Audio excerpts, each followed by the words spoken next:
क्या पढ़ रहे थे? रतन। चलो बताओ। देख, गोहिल वंश था, उसकी स्थापना किसने की थी? कब की थी? ऐसा हमें कौन से अभिलेख से पता चलता? कब का है वो अभिलेख? कौन से राजा के टाइम का? वो गोहिल का कौन सा वंशज था? कौन से मंदिर की जानकारी है? और जावर में कौन से उद्योग की जानकारी है? इस गोहिल वंश की कितनी शाखाएं थी? ये कौन से हिंदू थे? गोहिलों ने कहां कहां राज किया था? डूंगरपुर, बांसवाड़ा, प्रतापगढ़ और साहबपुरा। मेवाड़ के पुराने नाम क्या क्या थे? गोहिल वंश में पहला बड़ा राजा कौन हुआ यहाँ पे? कौन से ऋषि को बहुत मानता था? उनके आशीर्वाद से क्या जीता था? कब जीता था? किसको हरा के जीता था? पर राजधानी कहां बनाई अपनी? नागदा में मंदिर किसका बनवाया? खुद को क्या मानते थे? चित्तौड़ में किसका मंदिर बनवाया जो आजकल क्या कहलाता है? कौन सी धातु के सिक्के जारी किए? कितने ग्रेन का सिक्का था? मुस्लिम सेना को हराते हुए कहां तक चला गया? गजनी में किसको हटा के आया? किसको बना के आया? उसका मिलिट्री कैंप कहां पर लगाया गया था? रावलपिंडी कहां पर था? और किससे उसकी तुलना की जाती है? चार्ल्स मार्टेल से तुलना किसने की थी? ये चार्ल्स मार्टेल कौन से देश का था? उसकी उपाधियां क्या क्या थी? हिंदू, सूरज, राजगुरु और चक्र। और वास्तविक नाम क्या था? अल्लट का एक और नाम क्या था? सारणेश्वर प्रशस्ति गति। उसने राजधानी कहां बनाई थी? आहड़ में किसका मंदिर बनवाया? किसकी स्थापना की? नौकरशाही। किसकी की? नौकरशाही। अमात्य किसको कहते हैं? अक्षपटली कौन होता है? आय व्यय का अधिकारी। संधि विग्रह कौन होता है? राजा की प्रशंसा करने वाला क्या कहलाता है? और राजवैद्य कौन होता है? और सारणेश्वर प्रशस्ति और कौन सी व्यवस्था की जानकारी देती है? कर व्यवस्था। शक्ति कुमार का आठपुर अभिलेख था, उसकी मम्मी का नाम क्या था? और उसकी हूण रानी का नाम क्या था? जिसने कौन सा? जयत्र सिंह ने भूताला के युद्ध में किसको हराया? और इस युद्ध की जानकारी कौन सी किताब देती है? हमीर मद मर्दन। किसने लिखी थी? इसमें हमीर कौन है? उसकी भागती हुई सेना क्या लूट लेती है? तो नई राजधानी कहां बनाई गई? 1248 में दिल्ली के कौन से सुल्तान को हराया गया? आहड़ को किससे मुक्त करवाया गया? उसके सेनापति कौन कौन थे? कौन कहता उसका शासनकाल मध्यकालीन मेवाड़ का स्वर्ण काल था? तेज सिंह की रानी जैतल देवी ने कौन सा मंदिर बनवाया? उसके टाइम में कौन सा ग्रंथ चित्रित किया गया? श्रावक प्रतिक्रमण सूत्र चूर्णी। कहां पे किया गया? कब किया गया? किसके द्वारा किया गया? रतन सिंह के छोटे भाई का नाम क्या था? कुंभकर्ण कहां चला गया था? गोहिल वंश की कौन सी शाखा का शासक? उसकी रानी का नाम क्या था? वो कहां की राजकुमारी थी? उसके पिताजी का नाम क्या था? उसकी मम्मी का नाम क्या था? अलाउद्दीन को उसके बारे में कौन बताता है? इधर पढ़ा हमने। थोड़ा सा आगे देखते हैं इसे।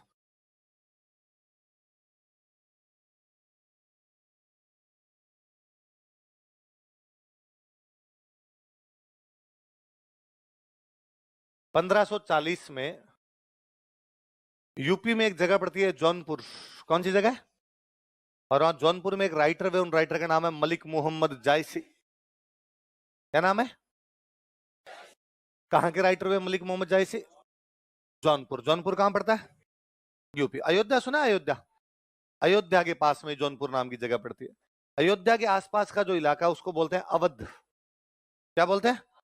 तो अवध की जो भाषा वो कौन सी हो जाएगी? अवधी। अवध की भाषा कौन सी? आप में से अवधी भाषा सबको आती है क्योंकि आप सबने हनुमान चालीसा पढ़ा है। हनुमान चालीसा पढ़ा है? हनुमान चालीसा की भाषा कौन सी है? जय हनुमान ज्ञान गुण सागर, वो पढ़ रखा है। वो वाली भाषा कौन सी है? अवधी।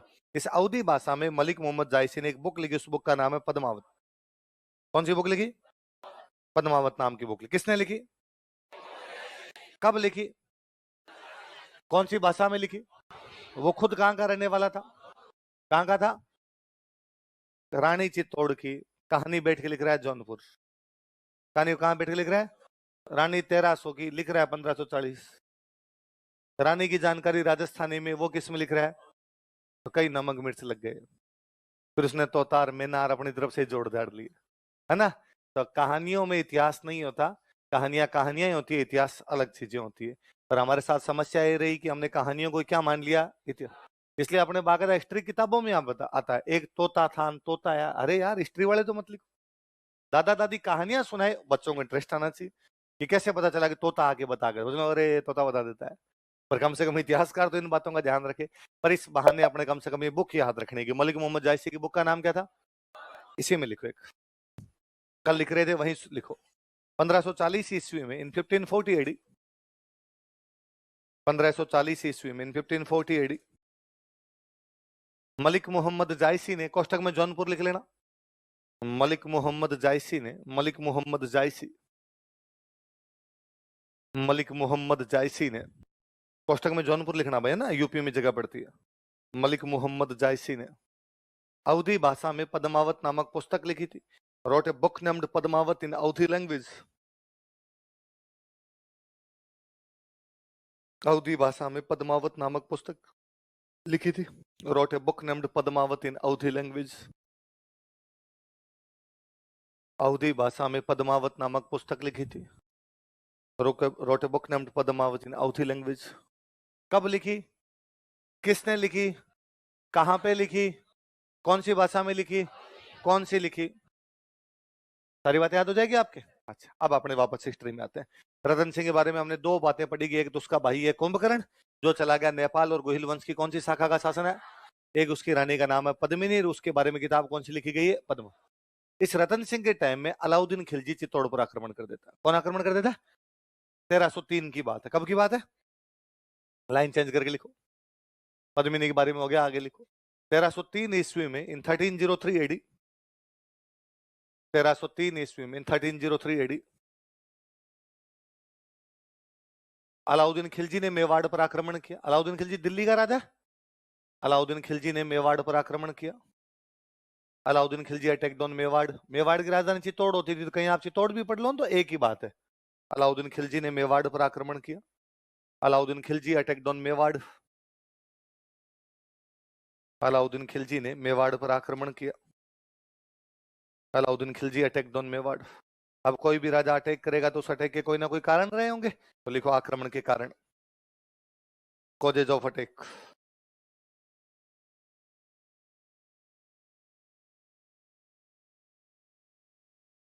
आक्रमण के कारण, causes of attack. Alauddin Khilji Delhi का वो पहला राजा हुआ होगा जिसने साउथ इंडिया पर अटैक कर दिए थे। कहां अटैक कर दिए? वरना नॉर्थ वाले जल्दी से साउथ पे अटैक नहीं करते, साउथ वाले नॉर्थ की तरफ आते नहीं, क्योंकि ज्योग्राफिकल कंडीशन पूरी अलग हो जाती। बीच में विंध्याचल पर्वतमाला आ जाती है, विंध्याचल से नॉर्थ अलग हो जाता है और साउथ अलग हो जाता है। अलाउद्दीन बड़ा साम्राज्यवादी राजा है। अलाउद्दीन का सपना था कि या तो दुनिया जीती थी सिकंदर ने, किसने जीती, या मैं जीतूंगा, मैं सिकंदर की तरह दुनिया जीतना चाहता हूं, तो उसने उपाधि धारण कर ली थी सेकंड सिकंदर। क्या धारण कर ली? मैं दूसरा सिकंदर हूं। वो तो कोई मौलवी साहब थे, उन्होंने समझाया कि दुनिया बाद में जीतना, भारत तो जीत, भारत ही लंबा चौड़ा पड़ा है, ये हो जाए तब दुनिया में चले जाना यार, ये खत्म नहीं होगा तेरे से इस जीवन में। तो उसने साउथ इंडिया पे भी अटैक किए। अब जो बंदा साउथ इंडिया पे भी अटैक कर रहा है, तो दिल्ली के नाक के पास में मेवाड़ पड़ा, तो मेवाड़ को तो कैसे छोड़ेगा? तो अपने साम्राज्य का विस्तार करना चाहता है, इसलिए उसने कहां पर अटैक कर दिया। और किसी भी राजा के आक्रमण के पीछे सबसे बड़ा कारण उसके साम्राज्य का क्या होता है? विस्तार। लिखो, एक नंबर लगा लिखो। अलाउद्दीन खिलजी अपने साम्राज्य का विस्तार करना चाहता था। Alauddin Khilji wanted to expand his empire. Alauddin Khilji अपने साम्राज्य का विस्तार करना चाहता था। Alauddin Khilji wanted to expand his empire, expansion करना चाहता था अपने एम्पायर का। Wanted to expand his empire, अपने साम्राज्य का विस्तार करना चाहता था। कौन करना चाहता साम्राज्य का विस्तार? जिन दिनों अलाउद्दीन खिलजी दिल्ली पर राज कर रहा था, उन दिनों दिल्ली पर अटैक कर रहे थे मंगोल। कौन कर रहे थे? मंगोलिया के जो लोग हैं उनको क्या बोलते हैं? मंगोल। और मंगोल बड़े दुर्धर्ष टाइप के आक्रमणकारी थे, जहां जाते वहां ढंग से तबाही मचाया करते थे, और वो दिल्ली की तरफ अटैक कर रहे थे। अलाउद्दीन खिलजी बेचारा हाथाजोड़ी कर रहा था उनके आगे, जैसे तैसे करके अपना टाइम पास कर रहा था। अलाउद्दीन को यह लगता था कि कल को खुदा ना खास्ता मंगोल दिल्ली के अंदर घुस गए तो अपने कहां जाएंगे, इसलिए वो अपने लिए ऐसा सेफ हाउस देख रहा है। यदि मंगोलों ने दिल्ली पर कब्जा कर लिया तो मैं कहीं पर जाके रह सकूं, वहां पे जाके अपने रक्षा कर सकूं। और ऐसा दिल्ली के पास में कोई अच्छा किला था तो वो कौन सा था? चित्तौड़।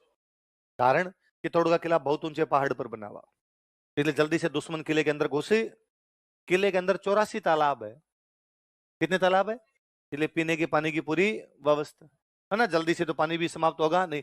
किले में खेती होती है, आप कभी जाना चित्तौड़ देखने, किले के अंदर खेती हो रही है, अंदर अपने अनाज भी उगा सकते हैं। रास्ता बहुत कठिन है, तो दुश्मन अंदर भी नहीं आ पाएगा, अपने अंदर जाके बैठ जाएंगे, दुश्मन अंदर आ नहीं पाएगा, खाने पीने की पूरी प्रबंध है, तो अपने पास कौन सा किला होना चाहिए? तो चित्तौड़ का रणनीतिक महत्व है। कैसा महत्व है? लड़ाई, रण, रण का मतलब क्या होता है? लड़ाई। लड़ाई की दृष्टि से दिल्ली के पास में कोई अच्छा किला पड़ रहा था, तो किला कौन सा पड़ रहा था? दिल्ली के पास में राजस्थान है, और राजस्थान में किला कौन सा पड़ रहा था? चित्तौड़। अलाउद्दीन चाहता है कि कल को मेरी किसी से लड़ाई हो तो मैं मेरी रक्षा कहां पर बैठ के कर सकता हूं, इसलिए वो कौन से किले पे कब्जा करना चाहता है? लिख लो। चित्तौड़ का किला एक ऊंची पहाड़ी पर स्थित था। Chittor fort was located on hill. Chittor fort was located on A high heel. Chittor का किला एक ऊंची पहाड़ी पर स्थित था। Chittor fort was located on A high heel.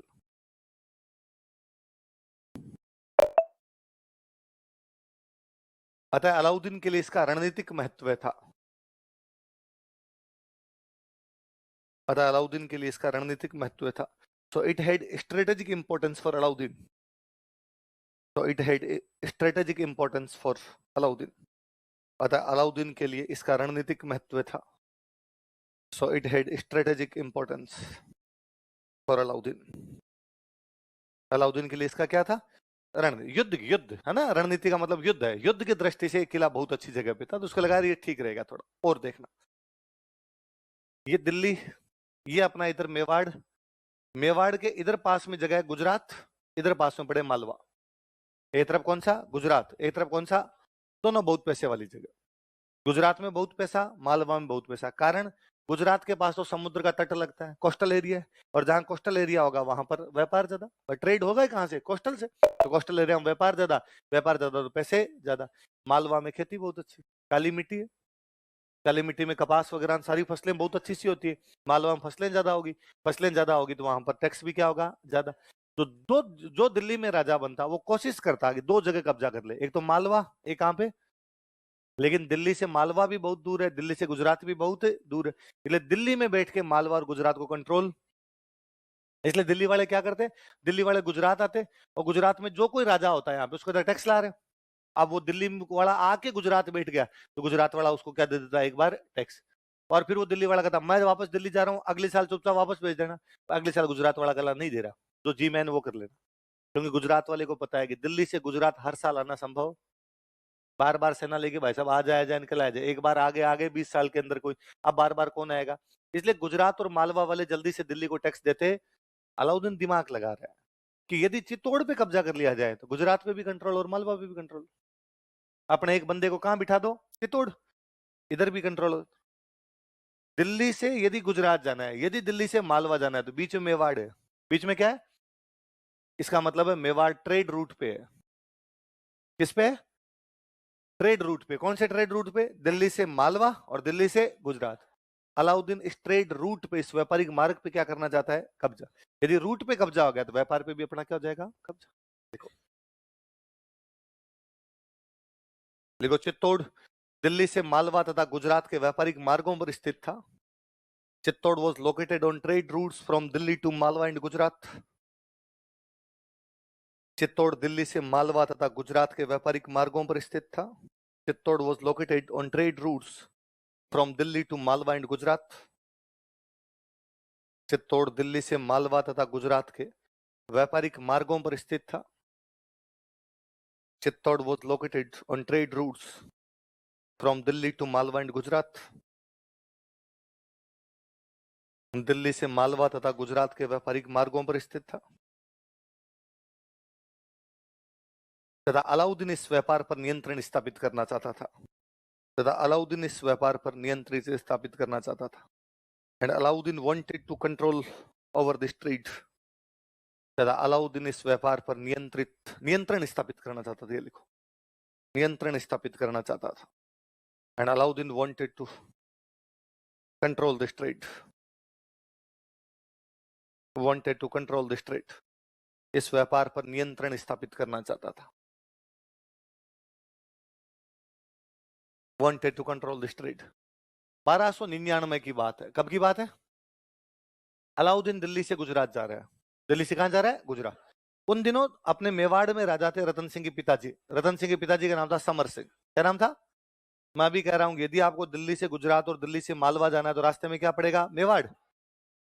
अब कोई भी राजा या कोई बंदा, मतलब अपने अपने यदि किसी के दूसरे के घर से अंदर से जाएंगे, किसी के दूसरे के खेत के अंदर से जाएंगे तो अनुमति लेनी पड़ेगी।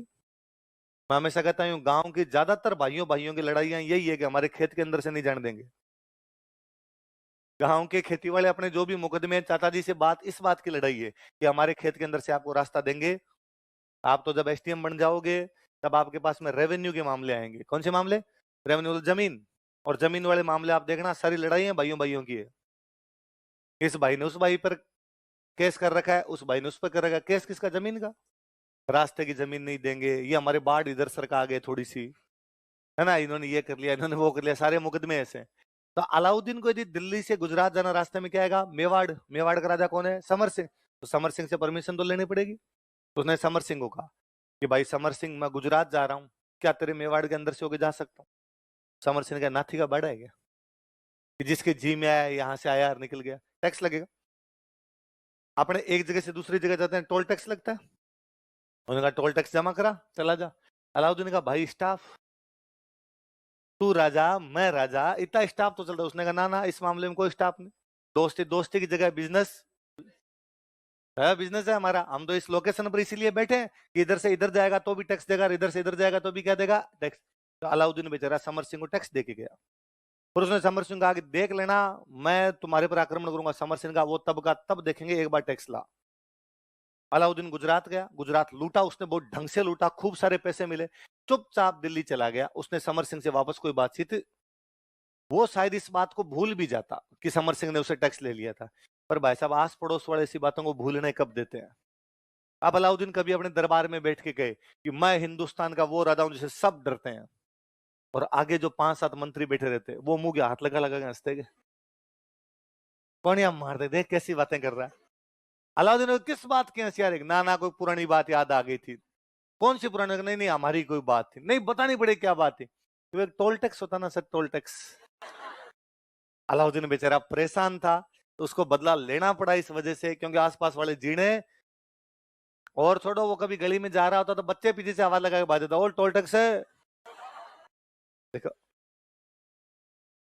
देखो, अलाउद्दीन जब गुजरात जा रहा था, when Alauddin was going to Gujarat, Alauddin जब गुजरात जा रहा था, अगला पॉइंट लिखना ना, कितने लिख लिए पहले अपने? चौथा लिख लो। अलाउद्दीन जब गुजरात जा रहा था, when Alauddin was going to Gujarat, तब मेवाड़ के समर सिंह ने, देन समर सिंह ऑफ मेवाड़, तब मेवाड़ के समर सिंह ने, देन समर सिंह ऑफ मेवाड़,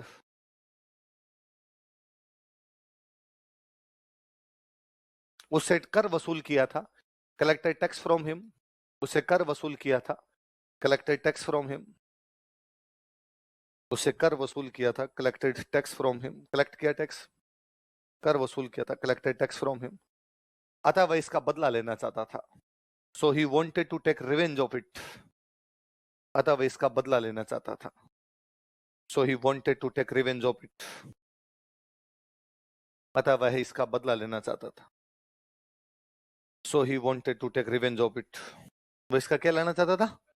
अच्छा मुझे एक बात बताओ कि जैत्री सिंह इल्तुतमिश को हरा देता है, जैत्री सिंह नासिरुद्दीन महमूद को हरा देता है, समर सिंह अलाउद्दीन से टैक्स ले लेता है, मेवाड़ कमजोर हो रहा है, शक्तिशाली हो रहा है? कोई भी राजा ये नहीं चाहेगा कि उसके पड़ोस में दूसरा शक्तिशाली हो जाए। अलाउद्दीन को पता है कि आज मेवाड़ वाले मेरे से टैक्स ले रहे हैं, कल को दिल्ली आ जाएंगे। आज तो जब मैं मेवाड़ से जा रहा हूं तब टैक्स मांग रहे हैं, कल दिल्ली आ कहेंगे टैक्स दो। ये शक्तिशाली है, उससे पहले इनको क्या कर दिया जाए? दबा दिया जाए। तो मेवाड़ की शक्तियां बढ़ रही थी, अलाउद्दीन उनको क्या करना चाहता है? दबाना चाहता, कंट्रोल सप्रेस करना चाहता। लिख लो, मेवाड़ की शक्तियां बढ़ रही थी, Mewar power was increasing, Mewar की शक्तियां बढ़ रही थी, मेवाड़ की शक्तियां बढ़ रही थी, Mewar power was increasing, Mewar की शक्तियां बढ़ रही थी, मेवाड़ पावर वॉज इंक्रीजिंग, तथा अलाउद्दीन इसे नियंत्रित करना चाहता था, and Alauddin wanted to control it, तथा अलाउद्दीन इसे नियंत्रित करना चाहता था, and Alauddin wanted to control it.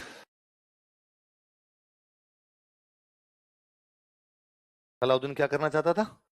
नियंत्रित करना। तो कारण यह है कि वो अपने साम्राज्य को बढ़ाना चाहता है, चित्तौड़ का किला ऊंची जगह पर, इसलिए किले पर कब्जा करना चाहता है। मेवाड़ से दिल्ली, गुजरात वाले, दिल्ली से गुजरात और मालवा के ट्रेड रूट जाते हैं, ट्रेड रूट पे कब्जा करना चाहता है। समर सिंह ने टैक्स लिया था, उसका वो बदला लेना चाहता है। और मेवाड़ की शक्तियां बढ़ रही है, तो उन शक्तियों क्या करना चाहता है? दबाना चाहता है, कंट्रोल करना चाहता है। मुख्य मुख्य कारण तो ये है। पर जब मैं ये कारण लिखवाता हूँ, स्टूडेंट मन ही मन सोचता है, सर ओरिजिनल कारण तो नहीं लिखवाया आपने। क्योंकि स्टूडेंट ने बचपन से पढ़ रखा होता है कि अलाउद्दीन ने अटैक क्यों किया था। फिर वो कहते सर मैंने तो मूवी भी देख रखी है और मुझे पता है सर उसने पद्मिनी के लिए किया था। आप बात तो बहका रहे हो इधर उधर की बातें। यदि अलाउद्दीन पद्मिनी के लिए अटैक करता तो बाकी जगह क्यों की उसने? उसने पूरे भारत पे अटैक किए, बाकी जगह कौन सी पद्मिनियां थी? कारण दूसरे रहते हैं। पर फिर भी एक कारण वो भी रहा होगा, सबसे लास्ट में लिख लो। एक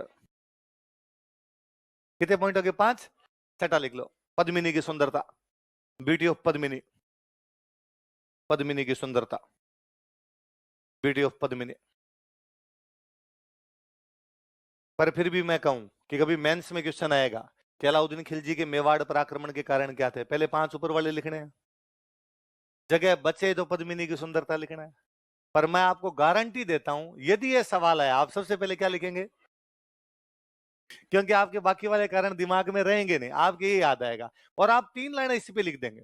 हालांकि पद्मिनी बहुत सुंदर थी, इतनी अधिक सुंदर थी कि आक्रमण करना ही पड़ा। सुंदरता के लिए तो आक्रमण किए जाते हैं, पहले भी इस प्रकार के आक्रमण होते रहे थे, अब भी एक आक्रमण हो गया तो इसमें कौन सी बड़ी बात है? फिर आपको याद है, अरे साम्राज्य विस्तार भी था। हाँ वैसे साम्राज्य का विस्तार भी करना चाहता था, पर फिर भी सुंदरता तो सुंदरता ही होती है। आप ले दे के अपनी 5 लाइनें 5 लाइनें सुंदरता में भर दोगे भाई साहब, दूसरी चीजें याद है। पर आपने याद रखना है कि वो अपने साम्राज्य को बढ़ाना चाहता है, चित्तौड़ के किले पर कब्जा करना चाहता है, ट्रेड रूट पर कब्जा करना चाहता है, टैक्स लिया उसका बदला लेना चाहता है, शक्तियों को नियंत्रित करना चाहता है, फिर लास्ट में वो पद्मिनी को भी प्राप्त करना चाहता है। आई बात समझे? अलाउद्दीन ने अटैक किया, अलाउद्दीन ने अटैक किया तो अब किला बहुत ऊपर बना हुआ, अलाउद्दीन किले के अंदर जा नहीं सकता। जो ऊपर बंदा बैठा होगा उसकी लोकेशन अच्छी है तो वो नीचे वाले को नुकसान ही पहुंचाएगा। पर अलाउद्दीन इस बार खार खा के आया था। अलाउद्दीन का कुछ ही हो जाए, इस बार अपने किले पे कब्जा करें। होते क्या थे अपने राजस्थान में, जब भी यूं लगता कि सेना बराबर है कि भाई 10,000 अगले के पास और 10,000 ही अपने पास, 10,000 नहीं अपने पास 7-8,000 भी है, तो भी कहते मैदान में जाके लड़े। तो मैदान की लड़ाइयां होती, आमने सामने की लड़ाइयां होती।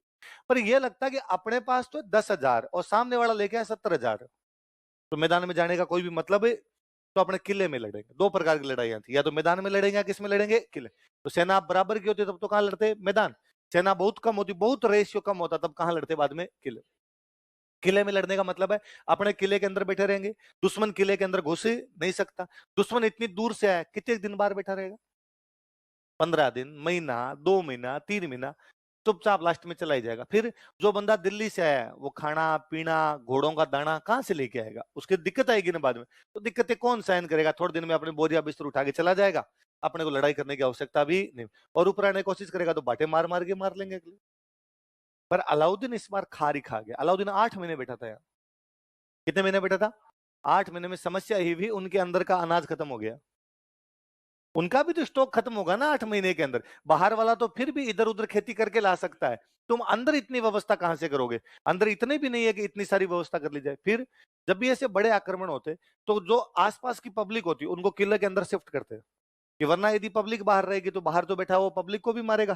तो 30,000 पब्लिक थी लगभग। कितनी पब्लिक थी? वो सारी किले के अंदर है। इतनी पब्लिक एक साथ जब एक जगह आ जाएगी तो खाना पीना खत्म ही होना है। 8 महीने तक चलाया, बाद में इनको फाइनल लगा गया, पार पड़ेगी नहीं। तो अब अपने को लड़ना ही पड़ेगा। 2 तरीके हैं, या तो मरो भूख से या मरो लड़ते हुए। फिर लगता है भूख से मरे इससे अच्छा तो क्या करें? लड़ते हुए। अच्छा लड़ते हुए मरेंगे तो अपने कितने आदमी है? 10,000। बाहर दुश्मन बैठा है 1,70,000 80,000 बैठा है, इसका मतलब पक्का है कि अपने 10,000 तो लड़ते हुए मरेंगे, उसमें तो कोई डाउट ही। पर अब उनका एक ही उद्देश्य होता कि अपने तो 10,000 मरेंगे, पर इनके 20,000 30,000 40,000 जितने मारे जाए उतने मार के मरे। जितनी अधिक हानि पहुंचा सकते हैं उतनी हानि पहुंचा के मरे। जैसे मैं सिंपल एग्जांपल दूं कि आप अकेले हो, मैं तो आपकी मेरी बात ही कर लो, अपने अकेले हैं और 5 बंदे आ गए और अपने को पता है पक्के मरेंगे, ये मार के जाएंगे। अपने दिमाग में सबसे पहले आएगा कि 2-3 सल्टा दूं, भले बटके भर भर के मारने पड़े, पर एक आधे को तो मरूं यार मैं, कम से कम मैं तो मरूंगा, मुझे तो दिख ही रहा है, इनका एक आधा तो लेके मरूं कम से कम। पर एक समस्या मध्यकाल में दूसरी आई। पहले अपने जब भी यहाँ लड़ाइयां होती, प्राचीन काल में भी लड़ाइयां होती राजाओं के बीच, एक राजा ने दूसरे राजा पर अटैक किया। क्या पॉसिबिलिटीज हो सकती है? यह है कि बाहर जो दूसरे राजा ने अटैक किया वो जीत गया। क्या करेगा जीतने के बाद? जीत गया तो वो जो दूसरा वाला हारा उसके साथ क्या क्या हो सकता है? हारा वो या तो मर गया होगा या हारने के बाद उसको गिरफ्तार कर लिया होगा, यही कंडीशन हो सकती है। दोनों कंडीशन में यदि उसको गिरफ्तार कर लिया तो भी जो राजा जीतता वो उसको कहता अब तेरी राजधानी पर मैं कब्जा करूंगा, तू यहां से छू मंत्र हो जा, भाग यहाँ से। और उसके परिवार कहता परिवार लेके निकल। यदि उसकी अधीनता स्वीकार कर लेता तो उसको छोटी मोटी जागीर दे देते, वरना भी उसको राजधानी से निकाल देते, तू और कहीं जाके रहे, अब ये तेरी राजधानी हमारी है।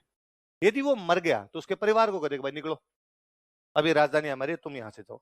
पर परिवार को हानि नहीं पहुंचाते थे, ये नहीं महिलाओं को और बच्चों को किसी प्रकार की हानि पहुंचाई जाए ऐसा नहीं होता था, अपवाद छोड़ दिए जाए, बाकी बड़े तौर पर कभी भी ऐसा होता नहीं था। मध्य काल में जो बाहर से आक्रमणकारी आए थे उनके साथ समस्या दूसरी थी। वो जब भी कहीं पर कब्जा करते सबसे पहले महिलाओं को उठा के लेके जाते। इसलिए समस्या आई कि यदि 10,000 आदमी बाहर लड़ते हुए मारे गए कोई बड़ी बात नहीं, पहले भी मरते थे लड़ाई में, अब मर जाएंगे, मैदान की लड़ाई में मरते हैं, इस लड़ाई में मर जाएंगे, कि महिलाओं को उठा के ले जाएंगे। और महिलाओं के साथ में बाद में बड़ा ही बुरा बर्ताव था, ठीक वैसा जैसा आप अभी इजराइल फिलिस्तीन में देख रहे हैं। महिलाओं को सरेआम उठा के ले गए, कपड़े फाड़ दिए उनके, नंगा करके घुमाया जा रहा है, जैसा आप मणिपुर में देख रहे हैं। कुछ वैसा का वैसा वो लोग उन दिनों कर रहे थे। ये लगा कि यार ये तो बहुत गलत तरीका है। और एक महिला को ये लगता कि भाई मेरे को मेरे परिवार के मरने के बाद मेरे को उठा के ले जाएंगे, सेक्स स्लेव की तरह रखेंगे, बहुत बुरा बर्ताव किया जाएगा, वो सोचती इससे अच्छा मरी जाऊं। तो यहाँ पर अपना एक तरीका आया, उन लड़ाइयों को बोला करते साका। क्या बोलते? जब भी ऐसी लड़ाइयां होती, जब लगता कि किले में पार नहीं पड़ेगी, बाहर जाके लड़ना पड़ेगा उन लड़ाइयों, क्या बोलते? अब उन 10,000 आदमियों को पता है कि अपने बाहर लड़ते हुए मारे जाएंगे, महिलाएं बचेगी तो ये महिलाओं को उठा के ले जाएंगे। उनके जाने से पहले ही महिलाएं खुद अग्नि में जल जाया करती, उसको बोलते जौहर। क्या बोलते? पता ही है ये सब तो मरेंगे, ये मरेंगे तो बाद में आके ये कब्जा करेंगे अपने पर। इससे अच्छा है, जीवन का उद्देश्य केवल सांस लेना नहीं है, जीवन का उद्देश्य गरिमा युक्त जीवन। कैसा जीवन? जिसमें आपके पास ऑनर तो रहे, लाइफ ऑनर के साथ होनी चाहिए, प्राइड के साथ होनी चाहिए। उन्हें लगा यार बाद में कोई अपने को इस प्रकार के हालत में रखे, इससे पहले इससे अच्छा मृत्यु बहुत अच्छी है, इससे अच्छे। तो वो महिलाएं जोहर कर लिया करती। फिर सारे पुरुष जो होते वो केसरिया कपड़े पहन के जाते। कैसे कपड़े पहन के? केसरिया कपड़े पहन के जाते बाहर लड़ने के लिए, और बाहर दुश्मन से लड़ते। इसको क्या बोला करते? केसरिया। और इन दोनों को मिला के क्या बोलते? क्या बोलते? साका। तो साके में क्या क्या दो चीजें होती? जौहर और केसर। लाइन चेंज करके लिखो, कारण हो गया अलग से लिखो। 1300। हाँ, किसके कौन सी विद्रोहियों? फिर तार गलत जुड़ गए थोड़े, लिखो, लाइन चेंज कर लिखो। 1303 ईस्वी में, इन 1303 एडी, 1303 ईस्वी में, इन 1303 एडी, चित्तौड़ का पहला शाखा हुआ। फर्स्ट शाखा of Chittor was happened. Chittor का पहला शाखा हुआ, फर्स्ट शाखा of Chittor was happened. Chittor का पहला शाखा हुआ, फर्स्ट शाखा ऑफ चित्तौड़ वाज हैपेंड। महिलाएं क्या करती थी? जोहर। महिलाओं की रानी कौन है? पद्मिनी। तो पद्मिनी ने 1600 अन्य महिलाओं के साथ जोहर किया, लिखो। रानी पद्मिनी ने 1600 महिलाओं के साथ, queen Padmini along with 1600 women, रानी पद्मिनी ने 1600 अन्य महिलाओं के साथ, queen Padmini along with 1600 other women, रानी पद्मिनी ने 1600 अन्य महिलाओं के साथ, queen Padmini along with 1600 other women, जोहर किया, कमिटेड जोहर, जोहर किया, कमिटेड जोहर, जोहर किया, कमिटेड जोहर। लाइन चेंज करके लिखो। रतन सिंह के नेतृत्व में केसरिया किया गया। पुरुष केसरिया करते। रतन सिंह के नेतृत्व में केसरिया किया गया। Kesariya took place under leadership of Ratan Singh. Ratan Singh के नेतृत्व में केसरिया किया गया। Kesariya took place under leadership of Ratan Singh. Ratan Singh के नेतृत्व में केसरिया किया गया। Kesariya took place under leadership of Ratan Singh. किसके नेतृत्व में किया गया? रतन सिंह के जो सेनापति थे उनके नाम थे गौरा और बादल। क्या क्या नाम थे? लिख लो, रतन सिंह के सेनापति, कमांडर्स ऑफ रतन सिंह।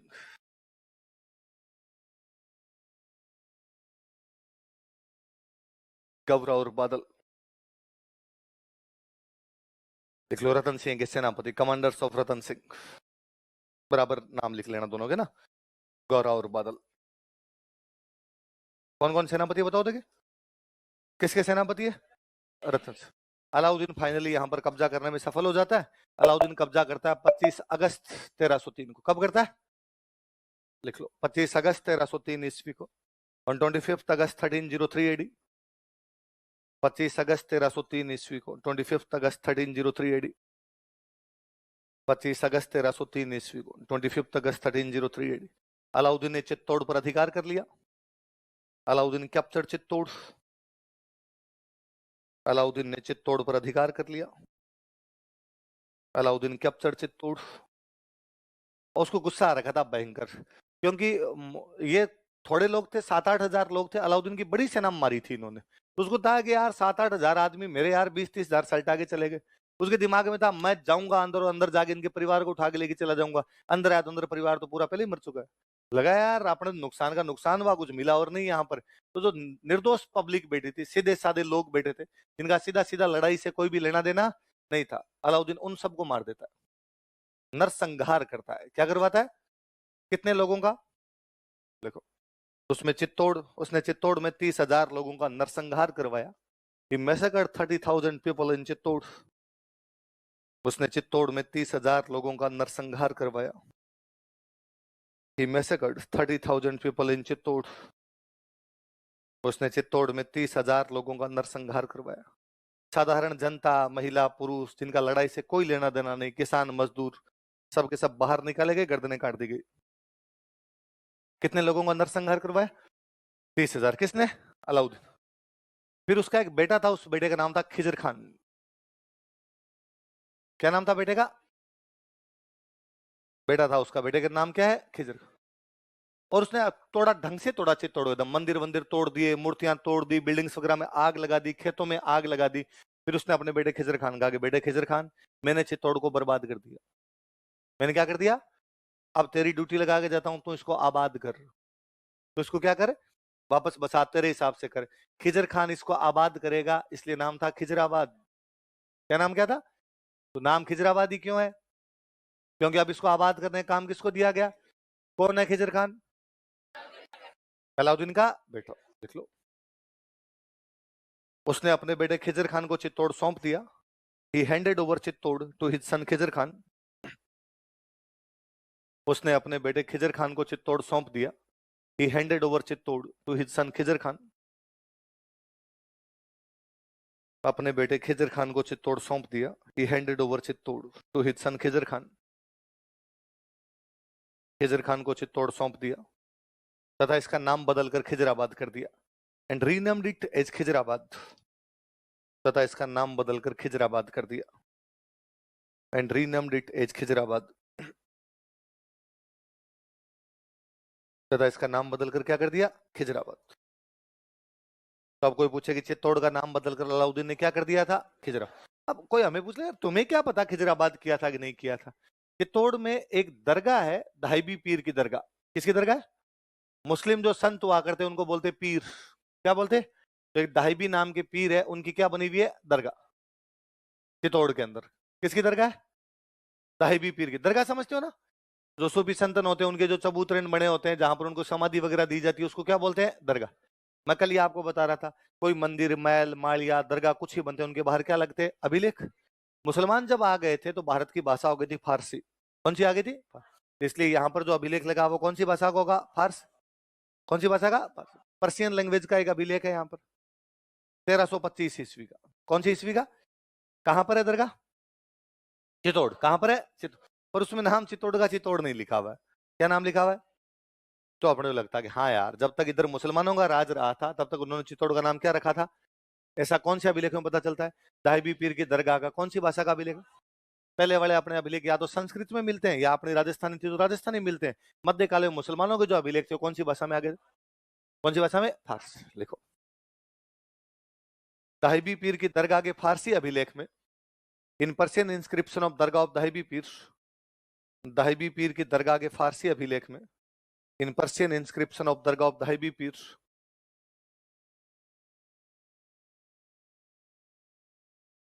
धाईबी पीर की दरगाह के फारसी अभिलेख में, in Persian inscription of dargah of Dhaibi Pir, Chittor का नाम खिजराबाद दिया गया है। Name of Chittor is mentioned as Khizrabad. Chittor का नाम खिजराबाद दिया गया है?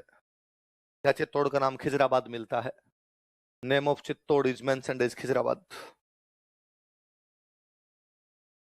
चित्तौड़ का नाम खिजराबाद मिलता है। Name of Chittor is mentioned as Khizrabad. Chittor का नाम क्या मिलता है? कब का है ये अभिलेख? 1325। क्या कब का है? लिख लो कोष्टक में 1325। इसी कोष्टक में लिख लो भले लाइन के, ताकि याद रहेगा। क्योंकि मैं आगे याद नहीं करना वैसे, पर मैं अभी एक चीज रिलेट करेंगे अपने, तुम वापस पूछूंगा। अब चित्तौड़ 1303 में किसको सौंप के चला गया अलाउद्दीन? किसको? खिजर खान। यहाँ चित्तौड़ के किले के पास एक नदी बहती है, गंभीरी। कौन सी नदी है? तो खिजर खान या गंभीरी नदी पर एक पुल बनवाता है। क्या बनवाता है? खिजर खान ने गंभीरी नदी पर पुल का निर्माण करवाया। Khizr Khan built bridge over river Gambhiri. Khizr Khan ने गंभीरी नदी पर पुल का निर्माण करवाया। Khizr Khan built bridge over river Gambhiri. Khizr Khan ने गंभीरी नदी पर पुल का निर्माण करवाया।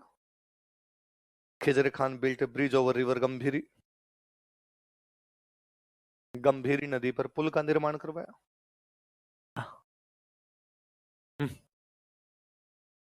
पहले, बाद में कैसे करेगी? तो फिर होता ही नहीं था सागा, फिर मैदान में जाके लड़ते। फिर क्यों करें? यदि मिलिट्री बराबर है तो साका करेंगे नहीं, बाद में मैदान में जाके आमने सामने की लड़ाइयां होगी है। फिर भी हार जाते तो भी इसका मतलब दुश्मन के भी बहुत सैनिक मरे, वापस भाग जाएगा। नहीं करते। भाई मेरी बात सुनो, कि जोहर उस स्थिति में किया जाता जब उस महिला को पता था कि मेरा परिवार मर जाएगा, किसी भी प्रकार से बच। मैं हमेशा कहता हूं कि अभी मणिपुर वाला जो वीडियो आया जिसमें उसे एक महिला को कपड़े उतार के घुमाया जा रहा है, या इजराइल वाले वीडियो है, या भीलवाड़ा में एक बच्ची के साथ वो घटना हुई कि रेप के बाद उसे भट्टी में जला दिया गया। यदि उन महिलाओं को पहले कहा जाता कि हम तुम्हारे साथ ये करेंगे, दूसरा कोई रास्ता चुन सकती हो, क्या चुनती हो? सम्मानजनक तरीके से तो मरे। सीधी सी बात।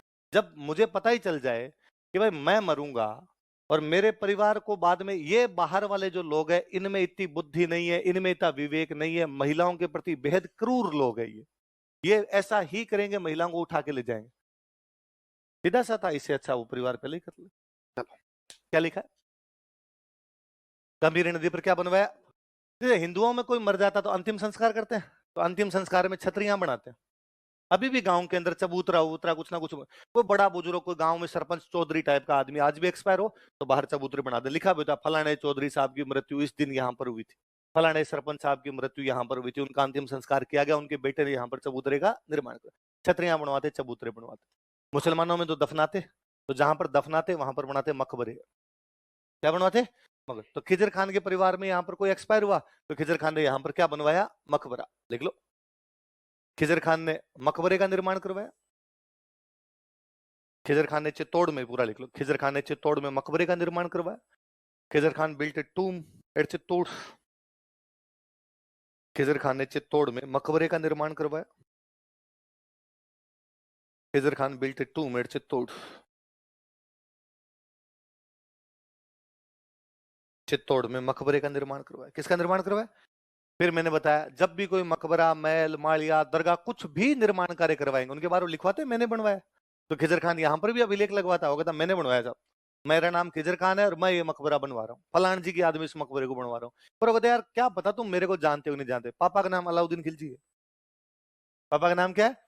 और वो लिखता है अपने पिताजी के बारे में, लिखता है कि मेरे पिताजी का नाम अलाउद्दीन खिलजी है और वो भाई साहब दूसरे सिकंदर है। क्या है? Second Alexander. वो दूसरा सिकंदर, या तो सिकंदर ने दुनिया जीती थी या मेरे पापा क्या जीत रहे हैं? दुनिया। वो कहता है मेरे पिताजी ईश्वर की छाया है, कि कई बार बैठे बैठे खुद ही कहते रहते हैं कि अपुन इस भगवान है।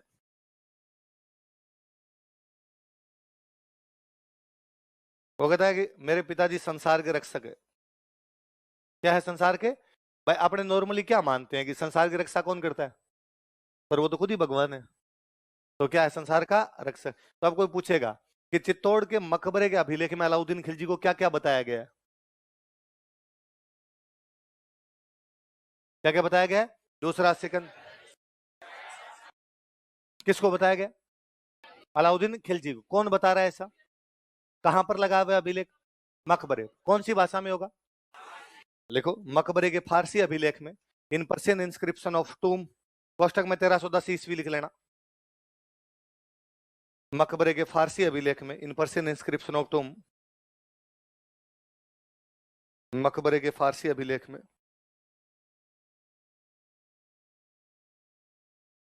अलाउद्दीन खिलजी को, अलाउद्दीन खिलजी इज, अलाउद्दीन खिलजी को, Alauddin Khilji is,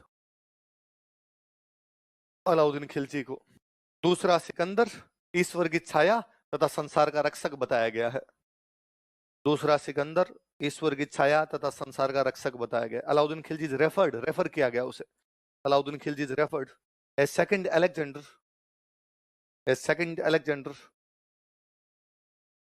divine shadow and protector of world, as second Alexander, divine shadow and protector of world. Alauddin Khilji is referred as second Alexander, divine shadow and protector of world. दूसरा सिकंदर, ईश्वर की छाया तथा संसार का। सिकंदर का नाम तो सुना ही है, एक बंदा जिसने पूरी दुनिया जीत ली, वो कौन था? तो उसका नाम सिकंदर था ही नहीं जी, उसका नाम था अलेक्जेंडर। किसने, किसके कोष्टक में? तो आपने लिखा ना खिजर खान ने मकबरा बनवाया, तो फिर कौन लिखवाएगा? तो मकबरा खिजर खान का है, तो लिखवाएगा भी कौन? है ना, इतना कुछ सोचना नहीं अपने। तो सिकंदर का नाम सिकंदर नहीं था, सिकंदर का नाम क्या था? जैसा मैं कल परसों बता रहा था ना आपको, बताई थी ना आपको कि नाम तो उसका था अलेक्जेंडर, और हमने क्या बोल दिया, क्या बोल दिया? तो हमने मुहावरे तक बना दिए, जो जीता वही, उसका नाम ही सिकंदर नहीं है, उसका नाम क्या है? होना चाहिए जो जीता वही अलेक्जेंडर। पर हमने कहा कौन इतना बड़ा नाम अलेक्जेंडर, क्या तेरा नाम आज से नाम बदलने में माहिर है। ईरान का एक राजा था, उसका नाम था डेरियस। क्या नाम था? हमने हमारी किताबों में लिखा दारा सिंह, दारा दारा ठीक लगेगा, दारा लगेगा, तो डेरियस का नाम क्या कर दिया हमने। तो अपने ऐसा कुछ भी कर सकते हैं, नाम बिगाड़ने में तो अपने से बायसा। अल्लट को जब आलू कह सकते हैं, तो हम सिकंदर को भी क्या, अलेक्जेंडर को भी क्या कर सकते हैं। तो जैसे पर अलाउद्दीन खुद ही ये कहता है कि मैं दूसरा सिकंदर हूँ, जैसे सिकंदर ने दुनिया जीती थी वैसे मैं दुनिया जीत रहा हूँ। खिजर खान लिखता है कि मेरे पिताजी क्या है, दूसरे सिकंदर, ईश्वर की छाया, संसार का। फिर मैंने बताया था ये भारत में सब राजाओं के साथ ही था, वो सारे राजा ये मानते थे हम ईश्वर की तरफ से राज कर रहे हैं। किसकी तरफ से राज कर रहे हैं? पर मेवाड़ वाले भी तो कह रहे हैं हम किसके दीवान है, हम राज नहीं कर रहे भाई, राज तो एकलिंग जी कर रहे हैं, हम तो उनका आगे हिसाब किताब देख रहे हैं। वैसे वैसे अलाउद्दीन कह रहा है मैं राज नहीं कर रहा, राज तो कौन कर रहा है, मैं छाया हूं उसकी तरफ से यहाँ पे देख रहा हूँ बात। ईश्वर संसार संभालता है, अब ये संसार मैं संभाल रहा हूँ, इसलिए क्या संसार का आई बात समझ में। तो मकबरे, अब ना कई बार सवाल ऐसा आता है कि राजस्थान में किस स्थान पर मिले एक अभिलेख में अलाउद्दीन खिलजी को दूसरा सिकंदर बताया गया है। तो अपने को लगता है अलाउद्दीन की तारीफ अपने राजस्थान में कोई क्यों करेगा, क्योंकि अलाउद्दीन तो राजस्थान में लोग कटवा के गया था, मरवा के गया था, अपने वाले क्यों तारीफ करेंगे। पर तब याद रखना उसका बेटा कुछ दिन तक यहाँ रह के गया था, बेटा तो तारीफ ही करेगा। तो बेटा उसको क्या लिखवाएगा, दूसरा सिकंदर। इधर 1311 में अलाउद्दीन अपने एक और किले पर कब्जा करता है, जालोर। कहां कब्जा करता है? जालोर पे कब्जा करके अलाउद्दीन वापस चला गया अपने दिल्ली। खिजर खान 1303 में आ गया था चित्तौड़, अब 1311 आ गया, खिजर खान का मन लगना बंद हो गया। और खिजर खान ने अलाउद्दीन को मैसेज किया कि डैडी कितने दिन हो गए मुझे मुझे मेरी गर्लफ्रेंड से मिलना है। सच्ची, उसकी गर्लफ्रेंड थी, उसका नाम है देवल रानी। क्या नाम था? वो देवल रानी के चक्कर में वापस चला गया था इधर से। तो उस देवल रानी पर खिजर खान पे पूरी बुक लिखी हुई है अमीर खुसरो की, आशिका। कौन सी बुक है? आशिका। तो आगे आपसे इंडियन हिस्ट्री पढ़ोगे तो पूछोगे आशिका नामक पुस्तक में किस किस की प्रेम कहानी है। खिजर खान और कौन सी बुक है उनपे? अब तो मूवी आशिकी नहीं है, आदित्य रॉय कपूर, श्रद्धा कपूर। हाँ, पुराने वाली किसकी? राहुल राहुल रॉय की। हाँ, वन मूवी वंडर था राहुल रॉय। आशिकी जो पुराने वाली मूवी थी जो महेश भट्ट ने बनाई थी, उसमें राहुल रॉय जो था एक मूवी में सुपर डुपर हिट हो गया था, और उस गाने बहुत ज्यादा पॉपुलर हुए थे। आशिकी मूवी के गाने कौन कौन से गाने बताओ देखे, किस किसने आशिकी मूवी देखी हुई है पुराने वाली राहुल रॉय वाली? बस केवल 4-5 लोगों ने, बाकी लोग आज ही घर पे जाके पुराने वाली आशिकी देखे। जिन्होंने देख रखी है उसका रिवीजन कर लेना, और नहीं देखी वो देखें। अरे इतने प्यारे गाने यार, कल आते मैं उसके गाने सुनूंगा आपसे, कोई नहीं पूछूंगा मैं पापा राहुल आपसे। जिसको गाने याद होंगे वो क्लास में बैठेगा, गाने याद नहीं हो क्लास में बैठेगा। नहीं बैठेगा आपने। तो आसी की नहीं भाई, आसी का नाम की बुक थी, अमीर खुसरो ने लिखी थी। किसने लिखी थी? किस पे लिखी? खिजर खान। और कुल मिला के खिजर खान ने कहा मुझे दिल्ली आना है, मुझे वापस बुलाओ। तो अलाउद्दीन ने कहा ठीक है तुम दिल्ली आ जा। तो उसने कहा चित्तौड़ किसको सौंप के आऊं कि मैं एक बंदा भेज रहा हूं। जब उसने जालोर जीता था ना, तो जालोर से एक बंदे को पकड़ के ले गया था वो, मालदेव सोनग्रा। क्या नाम था? ये जालोर के राजा का भाई था। जालोर का राजा लड़ते हुए मारा गया, ये जिंदा बच गया। जिंदा बच गया तो अलाउद्दीन ने पकड़ लिया, पकड़ लिया तो इसने अलाउद्दीन की अधीनता स्वीकार कर ली। तो अलाउद्दीन इसको अपने साथ कहां ले गया? दिल्ली। तो अलाउद्दीन ने इसको कहा कि मालदेव, वो मेरा बेटा इतना दिन चित्तौड़ था, अब उसका चित्तौड़ मन नहीं लग रहा, वो तो वापस आ रहा है, मैं तेरे को चित्तौड़ दे रहा हूं, तू राजस्थान का बंदा है, राजस्थान का किला संभाल ले। तो खिजर खान के बाद चित्तौड़ किसको सौंप दिया गया? इसके ना भाई साहब बड़ी बड़ी मूछें थी, इसलिए इसका नाम पड़ गया मूछाराम मालदेव। क्या नाम था? मूछों वाला मालदेव। इसलिए क्या बोलने लगे इसको? मूछाराम। कहाँ का था ये? जालोर। आगे पढ़ेंगे इसके भाई के बारे में और पढ़ेंगे, तब अपने और बात कर लेंगे। लिख लो। थोड़े समय पश्चात, आफ्टर सम टाइम, थोड़े समय पश्चात, after some time, Maldev Songra को चित्तौड़ सौंप दिया गया था। कोष्टक में लिख लेना मूछाला मालदेव। मालदेव सोनग्रा को चित्तौड़ सौंप दिया गया था। Chittor was handed over to Maldev Songra. Maldev Songra को चित्तौड़ सौंप दिया गया था। Chittor was handed over to Maldev Songra.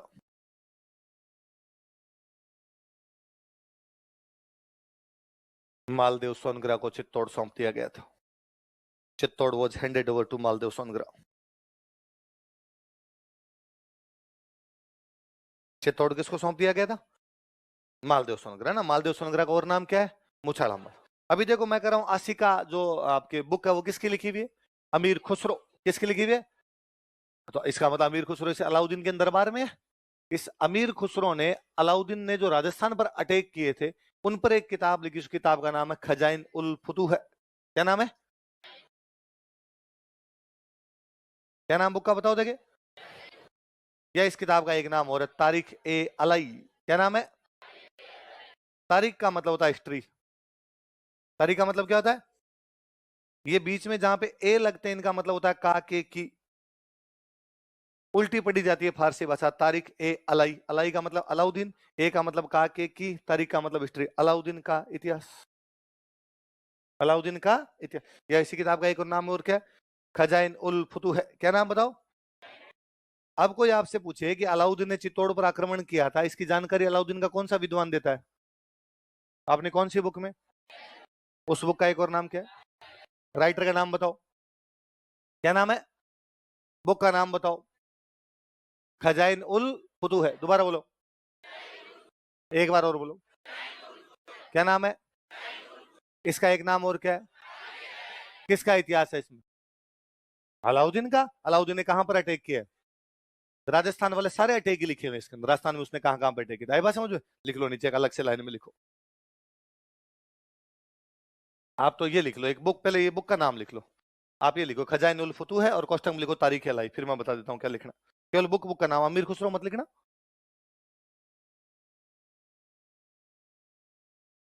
Khazain उल फुतूह है, कोष्टक में लिख लो तारीख अलाई।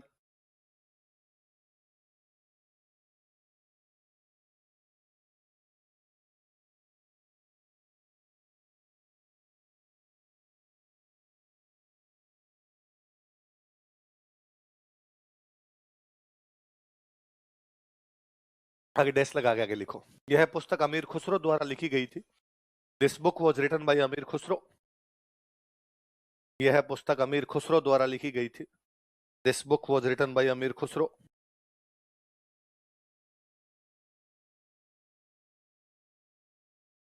यह पुस्तक अमीर खुसरो द्वारा लिखी गई थी। This book was written by Amir Khusro. लिखो इस पुस्तक से, दिस बुक, इस पुस्तक से, दिस बुक, इस पुस्तक से अलाउद्दीन के राजस्थान पर आक्रमणों की जानकारी मिलती है। This book provides information about Alauddin attack on Rajasthan. इस पुस्तक से अलाउद्दीन के राजस्थान पर आक्रमणों की जानकारी मिलती है। Provides information about Alauddin attacks on Rajasthan. Alauddin के राजस्थान पर आक्रमणों की जानकारी मिलती है। Provides information about Alauddin attack on Rajasthan. Alauddin के राजस्थान पर आक्रमणों की जानकारी मिलती है। बॉक्स बंद कर लो अलग से। ताकि याद रहेगी बात। अमीर खुसरो वाली बुक है ना, इंपॉर्टेंट बुक है, पूछते हैं। पिछले से पिछली आरएस में ये बुक पूछ रही थी सीधी सीधी। इंडियन हिस्ट्री पढ़ोगे तो बोर पढ़ लोगे उसमें। अगला राजा लिखोगे, हमीर।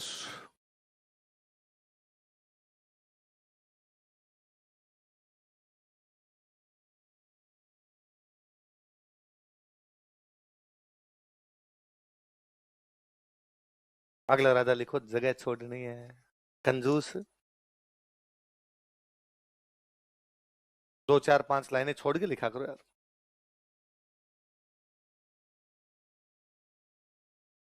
और सुनो देखो बात, ये मेवाड़,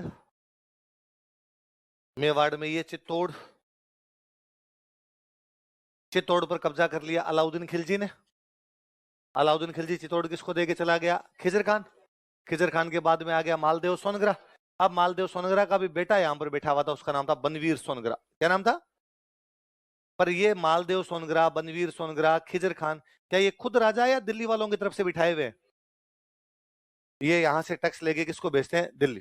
दिल्ली का जो भी राजा उसको भेज देते हैं टैक्स पे। मतलब ये खुद राजा नहीं है, पर दिल्ली वालों ने कंट्रोल कर लिया, कंट्रोल करके अपना एक बंदा छोड़ दिया। अलाउद्दीन ये तो चाहता था अपना बंदा छोड़ दे, मालवा पे भी कंट्रोल होगा, गुजरात पे भी कंट्रोल होगा, चित्तौड़ पे भी कंट्रोल होगा, कर रखा है उसने। अब चित्तौड़ राजधानी है, राजधानी गोहिलों के हाथ से निकल गई। चित्तौड़ में पहले किसका अधिकार था? गोहिल वंश, लेकिन अब गोहिलों के हाथ से निकल गई। अब खिजर खान आ गया, मालदेव सोनगरा आ गया, बनवीर सोनगरा आ गया। लेकिन जो मेवाड़ के बाकी गांव हैं उनमें तो गोहिल बैठे हैं। राजधानी निकल जाती है सारी की सारी, पूरे कोई देश की पब्लिक थोड़ी मरी जा सकती है, सारे दूर दराज के गांव के अंदर तो बैठे थे। ऐसा ही एक गांव था, उस गांव का नाम था सिसोदा। कौन सा गांव था? राजसमंद जिले में इधर कुंभलगढ़ की तरफ एक गांव है, उस गांव का नाम क्या है? सिसोदा। उस सिसोदा में एक लड़का रहता है, उस लड़के का नाम क्या है? हमीर। क्या नाम है? हमीर। कौन से गांव में रहता है? गोहिल है ये। जब 1303 में लड़ाई हुई तब ये छोटा बच्चा रहा होगा। जब ये बड़ा हुआ तो इसको पता चला कि उस लड़ाई में इसके पिताजी के 7 भाई मारे गए। कितने भाई मारे गए? पिताजी और उनके 6 भाई, और मतलब टोटल 7 भाई मारे गए। इसे पता चला इसके दादाजी भी उसी लड़ाई के अंदर काम आ गए। और इसे पता चला कि चित्तौड़ पहले अपना था, अपना गोहिलों का था, अपने गोहिल है, लेकिन बाद में अलाउद्दीन खिलजी कब्जा कर गया। वो दे गया खिजर खान को, खिजर खान दे गया मालदेव सोनगरा को, और आजकल कौन बैठा हुआ यहाँ पे? बनवीर। और उसे बड़ा अजीब लगता है, अरे यार अपने बाप दादों का किला दुश्मन कब्जा करके बैठे हैं, अपना झंडा उतार दिया गया, दुश्मनों का झंडा लगा हुआ है। और उसने धीरे धीरे धीरे धीरे बाकी जो आसपास के गांव थे वहां के लोगों से कांटेक्ट करना शुरू किया। उसने कहा अरे अपना है, वापस लेना है, बाप दादों का बेर लेना है वापस। धीरे धीरे इसने अपनी सेना इकट्ठी की। एक दिन इसने बनवीर सोनगरा पर हमला किया और चित्तौड़ पर वापस कब्जा कर लिया। तो गोहिलों के हाथ से चित्तौड़ निकल जाता है 1303 में। कब निकल जाता है? जब रतन सिंह लड़ता हुआ मारा जाता है। गोहिलों में वापस गोहिल जो होते हैं वो चित्तौड़ पर कब्जा करते हैं 1326। कब करते हैं? जब एक कौन सा गोहिल आके कब्जा कर रहा है? कौन सा गोहिल आके? अमीर। किसको हरा के? बनवीर सोनगरा। किसको हरा के? लिखो, इसने बनवीर सोनगरा को हराकर चित्तौड़ पर पुनः अधिकार किया। He defeated Banvir Songara and recaptured Chittor. या चित्तौड़ पर अधिकार किया, ये लिख लो। इसने बनवीर सोनगरा को हराकर चित्तौड़ पर अधिकार किया, तो पहली बार ही कर रहा है। He defeated Banvir Songara and captured Chittor. इसने बनवीर सोनगरा को हराकर चित्तौड़ पर अधिकार किया। He defeated Banvir Songara and captured Chittor. Banvir Songara को हराकर चित्तौड़ पर अधिकार किया। He defeated Banvir Songara and captured Chittor. किसको हरा के? बनवीर सोनगरा। किस पे अधिकार किया? कौन से गांव से गया था? इसलिए इसने नाम क्या आगे लगाया? सिसोदिया। क्या लगाया? वंश तो कौन सा है इसका? गोहिल। कौन सा वंश है? लेकिन अब गोहिल वंश में कौन सा गोहिल है? ये सिसोदा का गोहिल है। सिसोदा गोहिल है, इसलिए क्या कहलाया? कहने का हूं तो भाई मैं गोहिल ही, पर गोहिलों में भी कहां का गोहिल हूं भाई? सारे जगह गोहिल ही बैठे थे, लेकिन बाकी गोहिलों की हिम्मत नहीं भी चित्तौड़ पे कब्जा करने की। चित्तौड़ पे गोहिल कौन से कर रहे हैं? सिसोदा वाले। इसलिए गोहिल क्या कहलाने लगे? क्या कहलाए? सिसोदा। देखो, यह सिसोदा गांव का था। He belonged to village Sisoda. Rajsamand में जगह पड़ती है। यह सिसोदा गांव का था। He belonged to village Sisoda. यह सिसोदा गांव का था। He belonged to village Sisoda. अतः यहां से, सो फ्रॉम हियर, अतः यहां से, सो फ्रॉम हियर, गोहिल वंश की सिसोदिया शाखा का शासन प्रारंभ होता है। Rule of Sisodia branch of Gohil dynasty was is started. Gohil वंश की सिसोदिया शाखा का शासन प्रारंभ होता है। Rule of Sisodia branch of Gohil dynasty is started. Gohil वंश की सिसोदिया शाखा का शासन प्रारंभ होता है। Rule of Sisodia branch of Gohil dynasty is started. Gohil वंश की सिसोदिया शाखा का शासन प्रारंभ होता है। Rule of Sisodia branch of Gohil dynasty is started. Gohil वंश की कौन सी शाखा का शासन प्रारंभ हो जाता है ना। इससे पहले पहले वाले भी गोहिल है, अब भी गोहिल है, लेकिन अब वाले गोहिल क्या है, सिसोदिया। पहले वाले गोहिल सिसोदिया, क्योंकि अब यहां से कौन आगे, सिसोदा वाले आगे, सिसोदा वाले आगे, इसलिए क्या कहलाए। आई बात सुन, मैंने बताया था कि पहले जो राजा वागड़ चित्तौड़ में नाम क्या क्या लगाते थे, रावल, और उनके जो बाकी भाई होते जिन गांवों में, ये नाम क्या क्या लगाते। तो ये तो भाइयों वाले गांव से है, तो ये नाम क्या क्या लगाएगा। तो ये मेवाड़ का पहला राजा है जिसने नाम क्या क्या लगाया। इससे पहले राजा नहीं लगाते, सामंत लगाया करते थे। राजा क्या लगाते थे, रावल। तो कोई पूछे रावल लगाने वाला अंतिम राजा कौन था, रतन सिंह। राणा लगाने वाला पहला राजा कौन है। यह मेवाड़ का पहला राजा था, he was first king of Mewar. यह मेवाड़ का पहला राजा था, he was first king of Mewar. यह मेवाड़ का पहला राजा था, he was first king of Mewar, जिसने राणा उपाधि का प्रयोग किया था। Who adopted title of Rana, जिसने राणा उपाधि का प्रयोग किया था। Who adopted title of Rana, जिसने राणा उपाधि का प्रयोग किया था। Who adopted title of Rana. Line change करके लिखो एक लाइन। देखो, रतन सिंह मेवाड़ का अंतिम राजा था। Ratan Singh was last king of Mewar. Ratan Singh Mewar का अंतिम राजा था। Ratan Singh was last king of Mewar. Ratan Singh Mewar का अंतिम राजा था। Ratan Singh was last king of Mewar, जिसने रावल उपाधि का प्रयोग किया था। हु एज्यूम्ड, एज्यूम की उसने, who assumed title of Rawal, जिसने रावल उपाधि का प्रयोग किया था। Who assumed title of Rawal, जिसने रावल उपाधि का प्रयोग किया था। Who assumed title of Rawal. इसको, इस लाइन को बॉक्स में बंद कर लो ताकि ये अलग से याद रहे ना, रतन सिंह के बारे में अलग से बात याद रह जाएगी। तो रावल वाली ब्रांच कहां पे आगे खत्म हो जाती है, रतन सिंह पे, है ना। राणा वाली ब्रांच कहां से शुरू हो जाती है। अब उसको राणा ब्रांच बोल दो, क्योंकि उपाधि क्या थी, राणा। वो सिसोदा से आए थे, इसलिए क्या बोल दो, सिसोदा। एक ही बात, सिसोदा वाले थे, उन्होंने नाम क्या क्या लगाना शुरू कर दिया, बनवीर सोनग्रा हार गया। बनवीर सोनग्रा किसकी तरफ से टैक्स लेता था, दिल्ली वालों की तरफ से, तो भाग के कहां गया, दिल्ली। तब दिल्ली में एक सुल्तान हुआ करता, उसका नाम था मोहम्मद बिन तुगलक। क्या नाम था, खिलजियों का राज खत्म हो गया। खिलजियों के बाद वहां नया वंश आ गया, और नए वंश का नाम क्या है, तुगलक।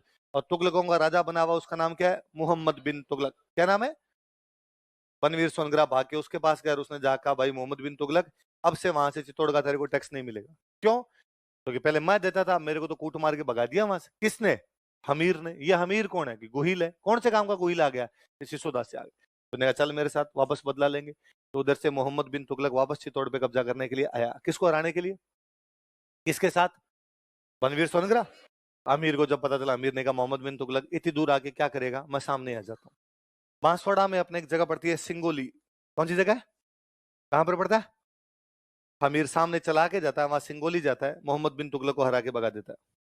इसका मतलब चित्तौड़ वापस अब शक्तिशाली हो रहा है, दिल्ली वालों को वापस यहाँ पे हरा रहा है। तो सिंगोली के युद्ध में हमीर ने किसको हरा दिया। इसका मतलब दिल्ली वालों की तरफ से अब किसी भी प्रकार का कोई भी खतरा। देखो, सिंगोली के युद्ध में, इन बैटल ऑफ सिंगोली,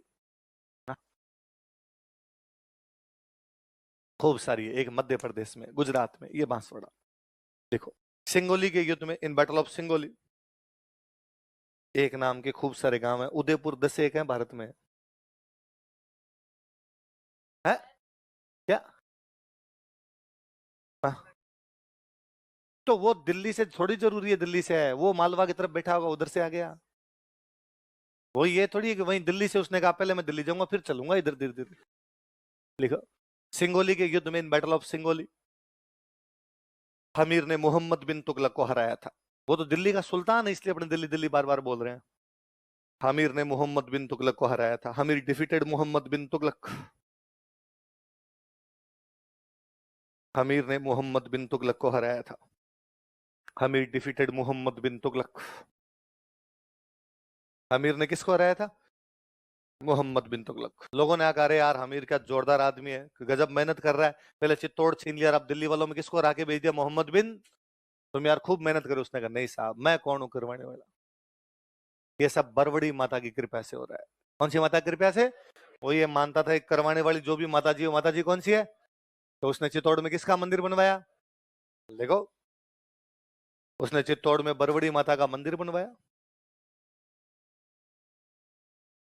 इसने चित्तौड़ में बरबड़ी माता का मंदिर बनाया। ही बिल्ट बरबड़ी माता टेम्पल एट चित्तौड़। चित्तौड़ में बरबड़ी माता का मंदिर बनवाया। ही बिल्ट बरबड़ी माता टेम्पल एट चित्तौड़।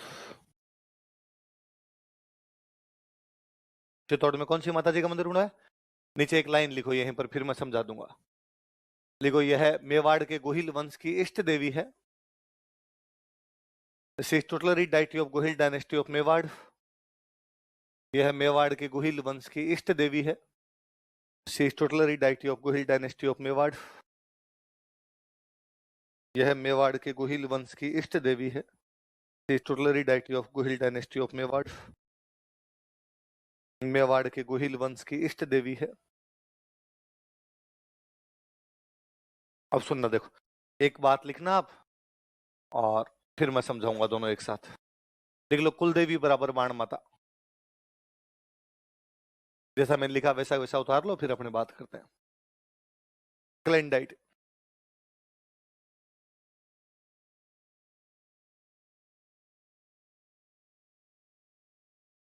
बॉक्स में बंद कर लो इनको अलग से।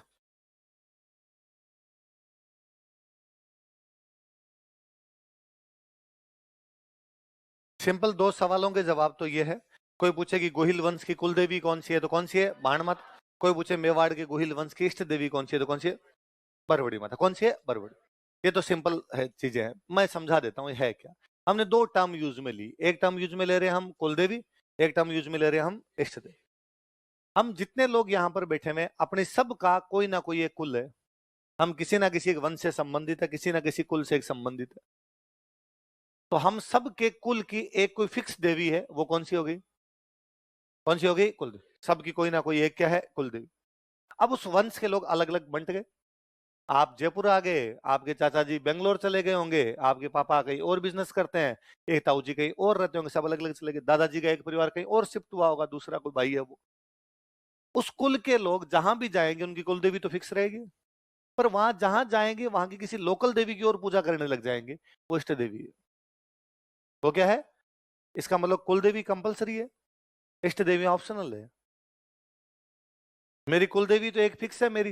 मैं हो सकता है दो तीन माता जी मुझे लगेगी ये देवी आरएस प्री में पास करवा सकती है, ये मेंस में करवा सकती है, और ये इंटरव्यू में। तो मेरी इष्ट देवियां कितनी आई बात समझ में? कुल देवी तो एक है, वो तो है ही आपकी। उसके अलावा आप जिसकी भी पूजा कर लेते हैं वो कौन सी हो जाती है? इष्ट का मतलब होता है पूजा करना, आराधना करना, आराध्य देवी है वो आपकी इष्ट देवी है। तो जितने गोहिल हैं वो भले महाराष्ट्र के हैं, वो भले नेपाल के हैं, वो भले मेवाड़ के हैं, उनकी कुल देवी तो कौन सी है? पर इनकी ब्रांच कितनी थी? 24। 24 ने अलग अलग मान ली। तो इष्ट देवियां 24 भी हो सकती है, एक एक ने दो दो मानी तो 48 हो सकती है, एक एक ने तीन तीन मानी तो 72 हो सकती है। आई बात समझे? हमीर को ऐसा लगता था मेरे को ये चित्तौड़ दिलवाने वाली माता कौन है? बरवड़ी। कौन सी है? बरवड़ी। इसलिए उसने किसका मंदिर बनवाया? बरवड़ी माता का। और उसने अपने इष्ट देवी किसको मान लिया? बरवड़ी। अब आगे हमीर के बेटे पोते पड़पोते राज करते गए, तो उन्होंने कहा हमारे बाप की इष्ट देवी यदि बरवड़ी थी तो हमारी भी कौन है?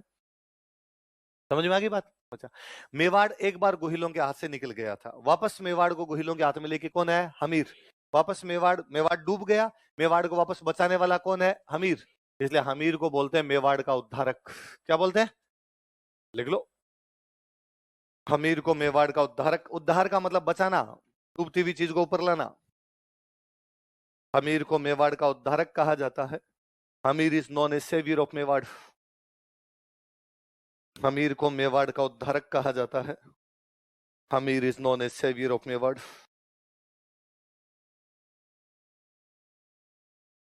हमीर को मेवाड़ का क्या कहा जाता है? उद्धारक। अब लिखो उपाधियां, क्या क्या उपाधियां थी हमीर की? टाइटल्स। मैं जैसा लिखूं वैसा एक बार उतार ले, फिर अपने बात कर लेंगे।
उतार लिया?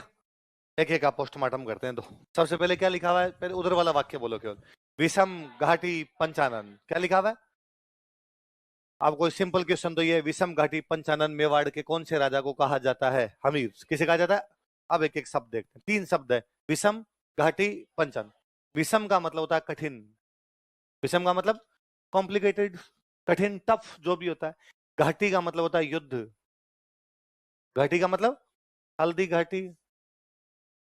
हल्दी घाटी युद्ध भी पढ़ते हो आप, तो घाटी का मतलब क्या है? युद्ध। विषम का मतलब कठिन, विषम का मतलब कॉम्प्लिकेटेड, टफ, घाटी का मतलब युद्ध, पंचानन का मतलब होता है शीर्ष। पंचानन का मतलब लोयन।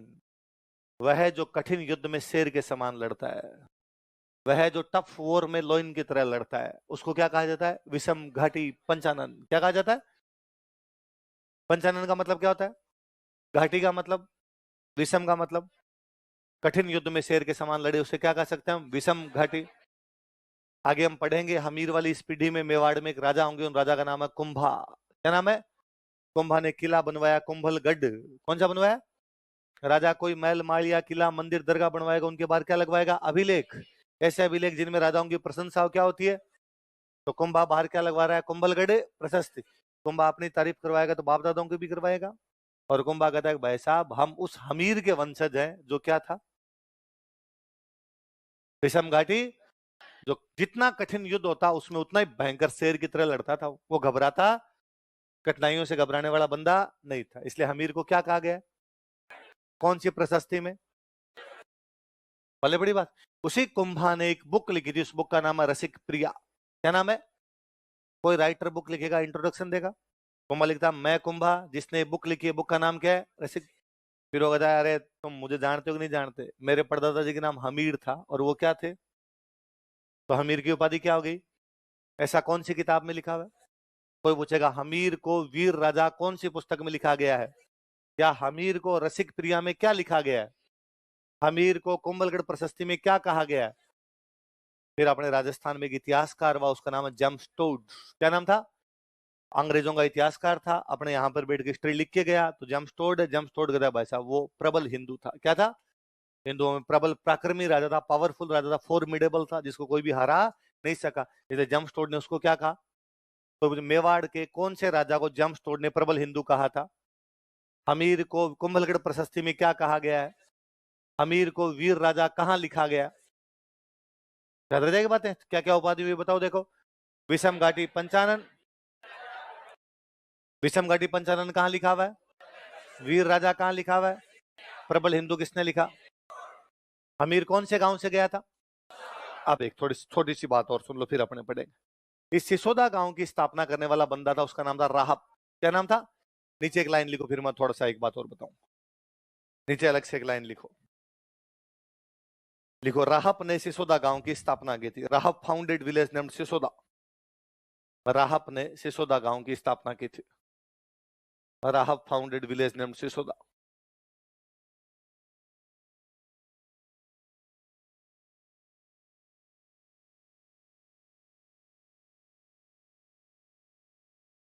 राहब ने कौन से गांव की स्थापना की? बॉक्स में बंद कर दो, अलग से, इसको अलग दिखना चाहिए आपको। अब एक बात सुन लो, आगे काम आएगी, लिखना नहीं। मेवाड़ में एक राजा हुए, उन राजा का नाम था कर्ण सिंह। क्या नाम था? या उन्हीं का एक नाम हो रहा है रण सिंह। क्या नाम है? कर्ण सिंह के एक बेटा हुआ, उसका नाम है क्षेम सिंह। क्या नाम था? मेवाड़ में जो भी राजा होते हो नाम क्या क्या लगाते? रावल। क्या लगाते? तो जो भी राजा बनेगा वो क्या लगाएगा? रावल। तो रावल कौन बना? सेम से। बाकी जो भाई होंगे वो क्या लगाएंगे? राणा। तो राणा जो बना उस भाई का नाम था राहब। क्या नाम था? बड़ा भाई जो राजा बनेगा वो तो राजधानी रख लेगा, राजधानी चित्तौड़ है तो उसने क्या रख लिया? चित्तौड़। छोटे भाइयों को गांव मिलेंगे, किसी को कोई गांव, किसी को कोई गांव। तो राहब को कौन सा गांव मिला? कौन सा गांव मिला? यही होगा। अब इसके बाद रावल कौन बनेगा? इसका बेटा, पोता, पड़पोता, सड़पोता, लड़पोता, खड़पोता, ऐसा ही कुछ होगा। तो यहाँ पे जाके एक रावल बन रहा है, उसका नाम है रतन सिंह। क्या नाम है? यहाँ इसके जो वंशज होंगे वो क्या बनेंगे? राणा। इसका बेटा, पोता, लगातार पीढ़ियां चलती जाएगी। यहां पर एक राणा बने, उनका नाम है लक्ष्मण सिंह। क्या नाम है? तो जब चित्तौड़ का रावल कौन है? रतन सिंह। तब सिसोदा का राणा कौन था? रतन सिंह पर 1303 में अलाउद्दीन खिलजी हमला कर देता। तो अलाउद्दीन खिलजी ने हमला किया तो रतन सिंह ने अपने भाई बंधु जो आसपास थे उनको कहा आओ भाई सहायता करने के लिए। तो सिसोदा से सहायता करने के लिए कौन आया? साके में भाग लिया। मैंने कहा साके में सारे लड़ते हुए मारे जाते, इसलिए लक्ष्मण भी लड़ता हुआ मारा गया और इसके 7 बेटे लड़ते हुए मारे गए। कितने बेटे लड़ते हुए मारे गए? 7 बेटों में जो सबसे बड़ा बेटा था उसका नाम था अरि सिंह। क्या नाम था? और अरि सिंह का जो बेटा था उसका नाम था हमीर। अरि सिंह का बेटा था उसका नाम क्या था? कौन सिसोदा का कौन बंदा साके में लड़ता हुआ मारा गया? लक्ष्मण सिंह। अपने कितने बेटों के साथ? 7। उन 7 में बड़ा बेटा कौन था? इसका एक बेटा इसमें जिंदा रह गया और वापस चला गया था। उस एक बेटे का नाम था अजय सिंह। क्या नाम था? अजय सिंह। आप सुनो, लक्ष्मण सिंह का बड़ा बेटा कौन था? अरि सिंह। कौन था? अरि सिंह। ऐसा कहा जाता है कि अरि सिंह जो था वो जब तक ये लड़ाई नहीं हुई थी, उस लड़ाई से पहले की बात है, इसके पिताजी लक्ष्मण सिंह सिसोदा के क्या बने हुए? राणा। अरि सिंह बड़ा है तो लक्ष्मण सिंह के मरने बाद अगला कौन बनना चाहिए? अरि सिंह। राजकुमार हो गया, एक प्रकार का सामंत का बेटा तो हो गया। एक दिन अरि सिंह अपने कुछ दोस्तों के साथ में शिकार खेलने के लिए गया। जब वो शिकार करने के लिए गया तो दोस्त चल रहे हैं घोड़ों पर, साथ में वो घोड़े पर चल रहा है। रास्ते में दोनों तरफ खेत है, बीच में एक रास्ता जा रहा है। रास्ते में एक लड़की अपनी भैंस को पानी पिलाने के लिए जा रही थी। इसके साथ में जो दोस्त थे उनमें से किसी एक दोस्त ने उस लड़की को कमेंट कर दिया, कुछ लड़की को छेड़ दिया कोई। उस लड़की गुस्सा आया, उस लड़की ने उसकी तरफ देखा ही नहीं। वो जो उसके हाथ में रस्सी थी, वो रस्सी पता नहीं उसने कैसे घुमा के यूं फेंकी कि घोड़े के पैरों में गई, घोड़ा और घुड़सवार दोनों नीचे। साथ वालों ने देखा क्या हुआ क्या हुआ, किसी ने कहा अरे इसने उस लड़की को छेड़ दिया था, वो लड़की भगवान जाने कैसे रस्सी घुमा के गई, ये नीचे चित आया। और लड़की चुपचाप आगे बढ़ गई, वो बोली नहीं इनसे कुछ। साथ वालों ने कहा खड़े हो जा, कपड़े झाड़ ले, हमने वीडियो नहीं बनाया तेरा। वरना आजकल तो वीडियो बना लेते हैं लोग। पर उनको लगा कि यार लड़की ट्रिक गजब खेल गई यार, गजब बहादुर लड़की है, और इस प्रकार गिरा के चली गई, डर भी नहीं लगा उसको कि हम 6-7 लोग हैं। और अब वो अपना शिकार खेलने में बिजी हो गए। तब अपने राजस्थान में सबसे अच्छा शिकार माना जाता जंगली सुअर। किसका शिकार? और जंगली सुअर बड़ा खतरनाक जानवर होता है, जल्दी से मरता भी नहीं जंगली सुअर। अरि सिंह ने जंगली सुअर के तीर मारा, जंगली सुअर के तीर लगा, पर वो मरा नहीं, वो भाग गया खेत के अंदर। खेत के अंदर भाग गया तो अरि सिंह को लगा खेत के अंदर घुस के पकड़ के लाऊंगा इसको। अरि सिंह जब खेत में घुसने लगा, आगे वही लड़की जो सुबह भैंस को पानी पिलाने के लिए जा रही थी वो आगे खड़ी थी। उसने कहा अरे किधर? अरे खेत है, दिख नहीं रहा, घोड़ा लेके अंदर घुसोगे तो खेत पूरा बर्बाद हो जाएगा, बार बार। अरि सिंह ने कहा अरे मेरा वो शिकार चला गया, सुअर चला गया। उसने कहा तू बाहर रह, मैं तेरे उस सुअर को पकड़ के ला दूंगी, पर तू बाहर रह, खेत के अंदर नहीं घुसेगा। उसने कहा जंगली सुअर मार देता है आदमी को। उसने कहा ऐसे जंगली सुअर डेली पकड़, तू बाहर खड़ा रहे। वो लड़की अपना तीर कमान उठाती है, अंदर जाती है, जंगली सुअर को मारती है, घसीटते हुए बाहर लाती है। और हरि सिंह को लगता है इतनी बहादुर लड़की, सुबह तो अपने उस घुड़सवार को पटक गई थी, अब किसको मार के आई है? जंगली सुअर को घसीट के अकेली लेके आई। और हरि सिंह ने पूछा कि ब्याह नहीं हुआ तुम्हारा? हरि सिंह को पता चला, हरि सिंह उसके पिताजी के पास गए और उसके पिताजी को जाकर कि भाई मैं आपकी लड़की से शादी करना चाहता हूं।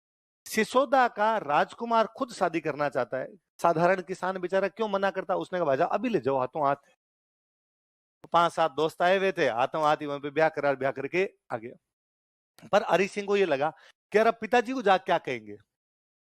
भाई पिताजी को जाके ये तो कैसे कहेंगे मैं शिकार करने गया था खुद ही हो गया।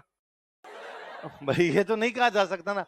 तो उसने अपने माँ को और भाइयों को जाके बताया भाई मैं ऐसे ऐसे ब्याह करके आ गया, और पिताजी को बताऊंगा तो पिताजी गुस्सा करेंगे। तो माँ और भाइयों ने कहा कि ठीक है तू बता ही मत एक बार। अब लंबा चौड़ा इलाका था, उस गांव में अपने वो घर है, वहां पे रह जाओ, धीरे धीरे बात ठंडी मीठी पड़ेगी तब बता देंगे अपने। तो ये हरि सिंह अपने इस एक रानी को अलग ही गांव के अंदर रखा करता था। इनके एक बेटा हुआ, बेटे का नाम रखा गया हमीर। क्या नाम रखा गया? इन बिटवीन ये चित्तौड़ वाली लड़ाई होती है, चित्तौड़ वाली लड़ाई के अंदर लक्ष्मण सिंह, हरि सिंह और उसके 6 भाई लड़ते हुए मारे जाते। एक भाई बचता है, भाई कौन है? अजय सिंह। तो वो सिसोदा का क्या बना? सामंत। पर उसको पता था कि भाई मेरा जो भाई था बड़ा हरि सिंह, उसकी वाइफ और उसका बेटा अलग गांव में रहते हैं। वो गया, उसने जाकर भाई भाभी जी, भले ही पिताजी को मेरे भैया किसी भी वजह से ना बता पाए हो, पर आपका हिस्सा तो है ही हमारे घर में, अब आप यहाँ मत रहो, आप वहां चलो, वहीं रह जाओ। तो हमीर और हमीर की माँ वहीं सिसोदा में आके रहने लग गए।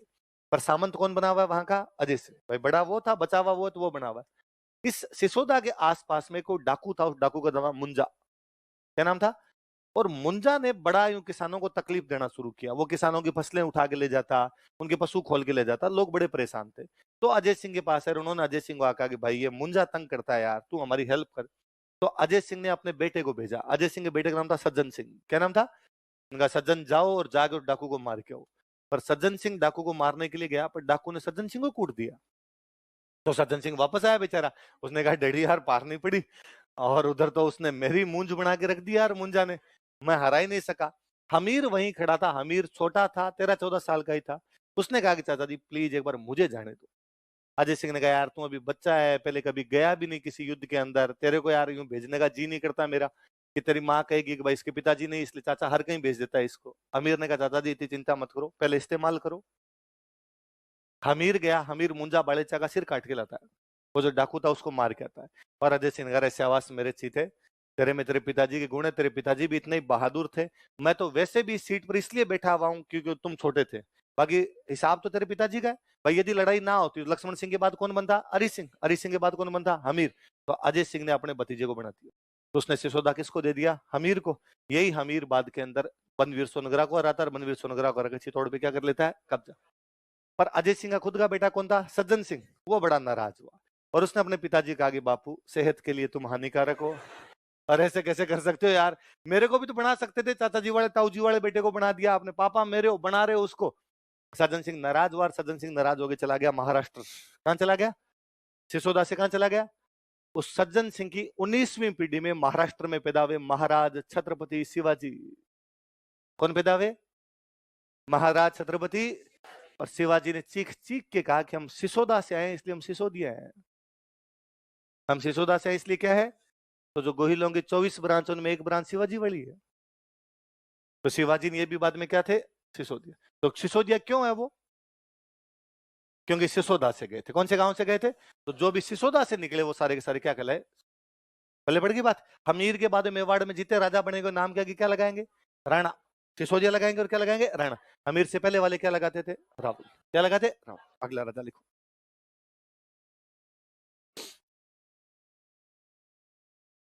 क्योंकि आगे आप इंडियन हिस्ट्री पढ़ोगे तो आप लिखो वहां पढ़ोगे कि शिवाजी ने खुद को सिसोदिया कहा, फिर आपको लगेगा यार सिसोदिया तो वही है जो सिसोदा से गए थे, ये क्यों कह रहा है? तो वो ध्यान रखना आपने।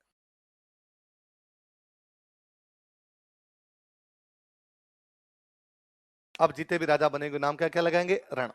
अब कौन है अगला राजा? कौन है? रण लखा।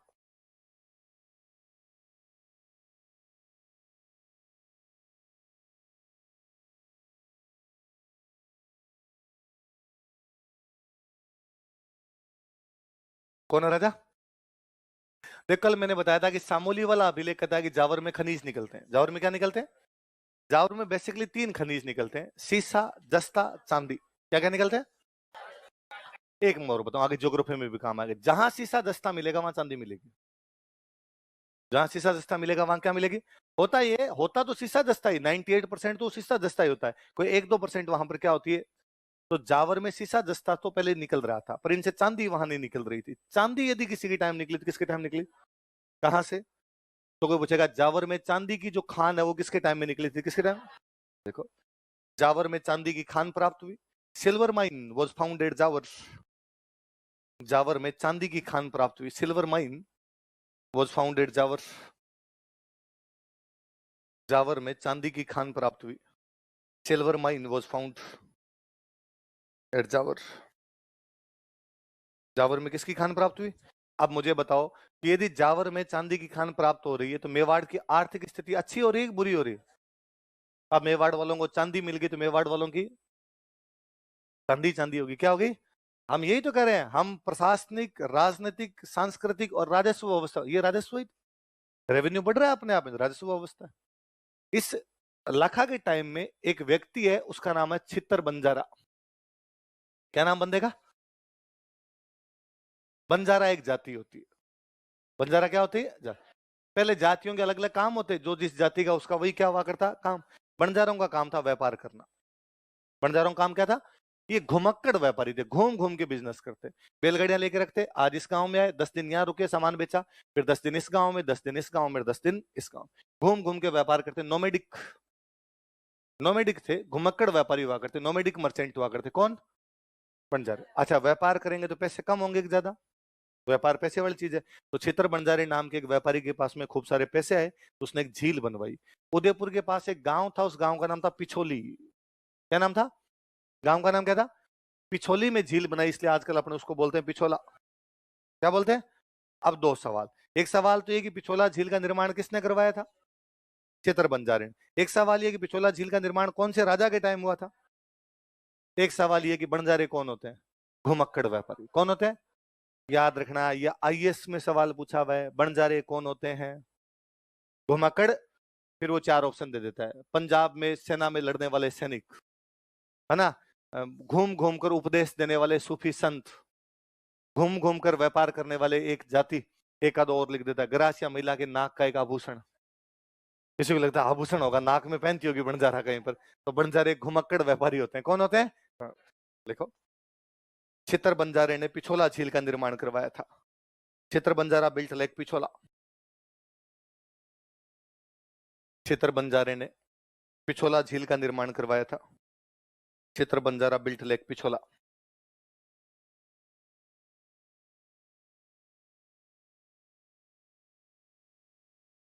पिछोला झील का निर्माण करवाया था, बिल्ट लेक पिछोला।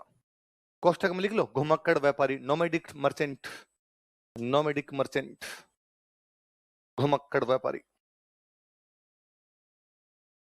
बंजारे कौन होते हैं? घुमक्कड़ व्यापारी। मैं बताऊं, आज भी है ना पश्चिमी राजस्थान में, तो मेरे को याद है गांव में छुट्टियां जब हुआ करती तो सुबह खेलने के लिए जाते, या सुबह दोस्तों के साथ इधर उधर जाते, और शाम तक पूरे दिन घूमते रहते। शाम को मम्मी कहती बिंजिया रोएगे क्या, सारा दिन घूमता रहता, तू कोई बंजारा थोड़ी है। इसका मतलब बंजारों का काम क्या था? घूमना ही उनका काम हुआ करता। इसलिए फिल्मों में कहना थे बंजारापन, आवारापन, घूम रहे हैं आवारा, इधर उधर यायावर हो रखे हैं। वो कौन है? बंजारे। तो बंजारे कौन होते हैं? घुमक्कड़ व्यापारी। तो एक बंजारा, उसका नाम क्या है? छितर, और उसने क्या बनवा दी? झील। कौन सी झील? उदयपुर में पड़ती है अब तो पिछोला झील अपना। इस पिछोला झील के पास में एक चबूतरा बना हुआ, उसको बोलते हैं नटनी का चबूतरा। क्या बोलते हैं? आप लिख लो, फिर मैं समझाता हूँ। इस झील के पास नटनी का चबूतरा बना हुआ है। Natni ka Chabutra is located near this lake. इस झील के पास नटनी का चबूतरा बना हुआ है। Natni ka Chabutra is located near this lake. इस झील के पास नटनी का चबूतरा बना हुआ है। Natni ka Chabutra is located near this lake. नट एक जाति होती है जो रस्सी का खेल दिखाती है। रस्सी खेल मतलब दो पोल बांध दिए, एक पोल यहां बांध दिया, एक पोल यहां बांध दिया, फिर इनके बीच में क्या बांध दिया? एक रस्सी। और जो नट की पत्नी होती है, नट की पत्नी इसलिए क्या होगी? नटनी, वो इसके ऊपर चलती है। ये रस्सी वाला खेल है पूरा, है ना? तो एक बार कोई नट राणा जी के दरबार में आया और उसने राणा जी को आ गया, राणा जी मैं नट हूं, रस्सी का गेम दिखाता हूँ। राणा जी ने कहा कौन सी बड़ी बात है, दुनिया के सारे नट क्या दिखाते हैं? रस्सी का खेल। उसने कहा मैं अच्छा दिखाता हूँ। क्यों भाई, ऐसा क्या अच्छा दिखाता है? तो उसने कहा मेरी नटनी पिछोला क्रॉस कर सकती है। क्या क्रॉस कर सकती है? पिछोला के दोनों साइड में यदि पोल बांध दिए जाए और रस्सी बांध दी जाए तो मेरी नटनी क्या क्रॉस कर जाएगी? राणा जी ने कहा मैं मिला सुबह से मजाक करने के लिए, पिछोला पता है तेरे को कितनी लंबी, दिखती नहीं है यहाँ से वहां तक, और तू कह रहा पिछोला क्रॉस कर जाएगी।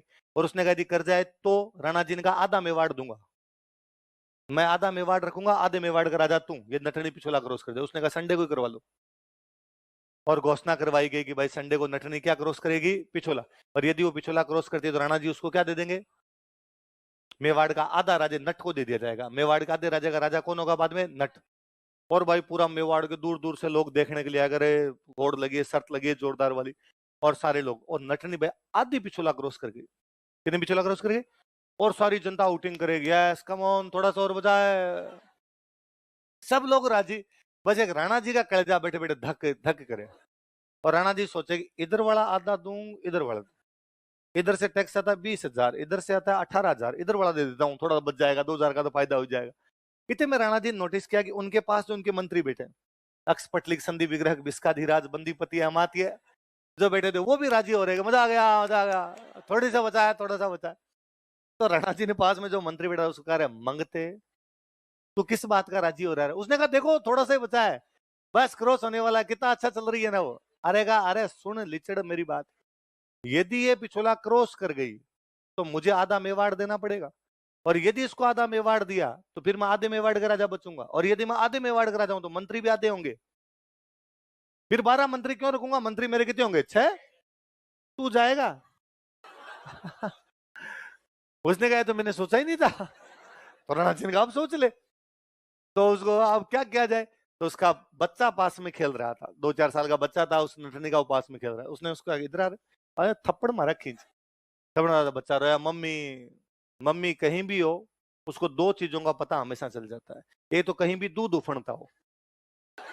मेरे आज तक समझ नहीं आया कि लड़कियों तुम्हारे नाक में ऐसी कौन सी ग्रहणांदरियां है कि तुम्हें दूर से, लड़कियों को नहीं महिलाओं को तो पता चलता है, मम्मियों को सबको पता चलता है, ये दूध उफड़ने का पता चलता है। मेरा कई बार ऐसा हो रखा है कि रसोई में मैं वहीं चूल्हे के पास बैठा हूं, खाना खा रहा हूं या बैठा हूं चाय पी रहा हूं, मम्मी बाहर बाड़े में है कहीं पे, जहां दूध निकल रहा है, वहां गायों के पास है, वहां पर है, और मम्मी भाग के आती है, अरे तेरे सामने दूध उफड़ गया, तेरे को दिखाने। मैं कहता हूं हाँ उफड़ गया क्या? तू यही बैठा था, ध्यान नहीं दे रहा है तू, तेरे को सुगंध नहीं है। मगर मेरे को तो नहीं है, वो तो कोई बात नहीं, तेरे को कैसे आई? पर महिलाओं में ये भाई भगवान ने सेंस दिया अलग से। एक ये दिया कि उनका बच्चा कहीं भी रोए उनको पता चल जाता। 100 बच्चों में अपने बच्चे का रोना तो माँ पहचान जाए, और बेचारी ने जैसे सुना कि बच्चा रो रहा है, उसका ध्यान गया, ध्यान का ही खेल है, पूरा कंसेंट्रेशन का गेम है, कंसेंट्रेशन भटका, उसका गिर गई, वो अंदर गिर गई, सारे आवाज, अरे मर गई बेचारी। और राणा जी खड़े, राणा जी का मजा आ गया, जीत गए जीत गए। वो बावड़ा नट वही था, उसने कहा राणा जी आपकी जीत हार की लग रखी है, मेरी तो गृहस्थी बर्बाद हो गई, एक ही नटनी थी वो गिर के मर गई।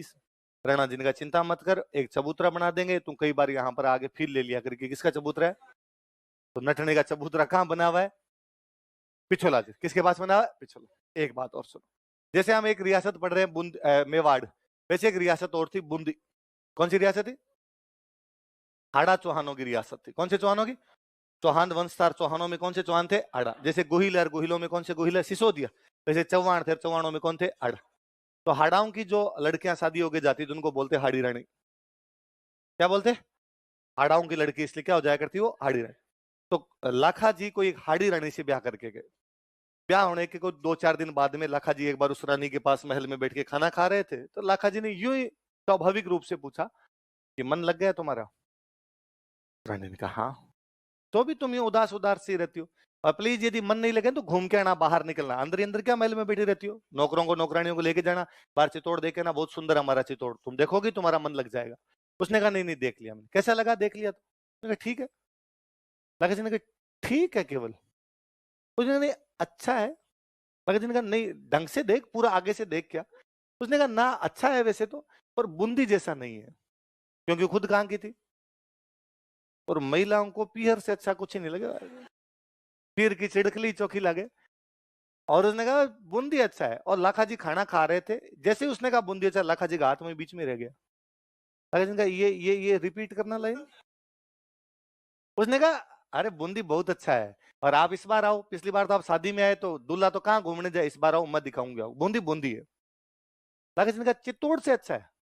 तो उसको लगा कि नाराज हो रहा है बंदा। उसने कहा ना ना ऐसी कोई बात नहीं, खाना खाओ, आप खाना खाओ।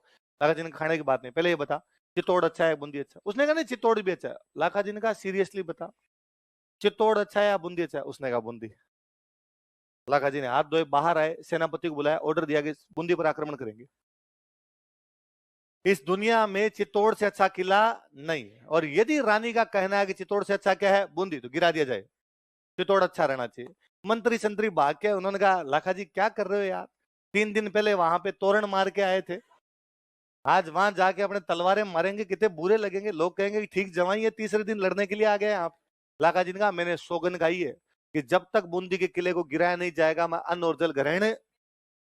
उस रानी को बुला के लगे, डाकी को क्या कह दिया तूने? रानी आई, रानी ने आकर अब मैं आपसे मजाक भी नहीं कर सकती क्या?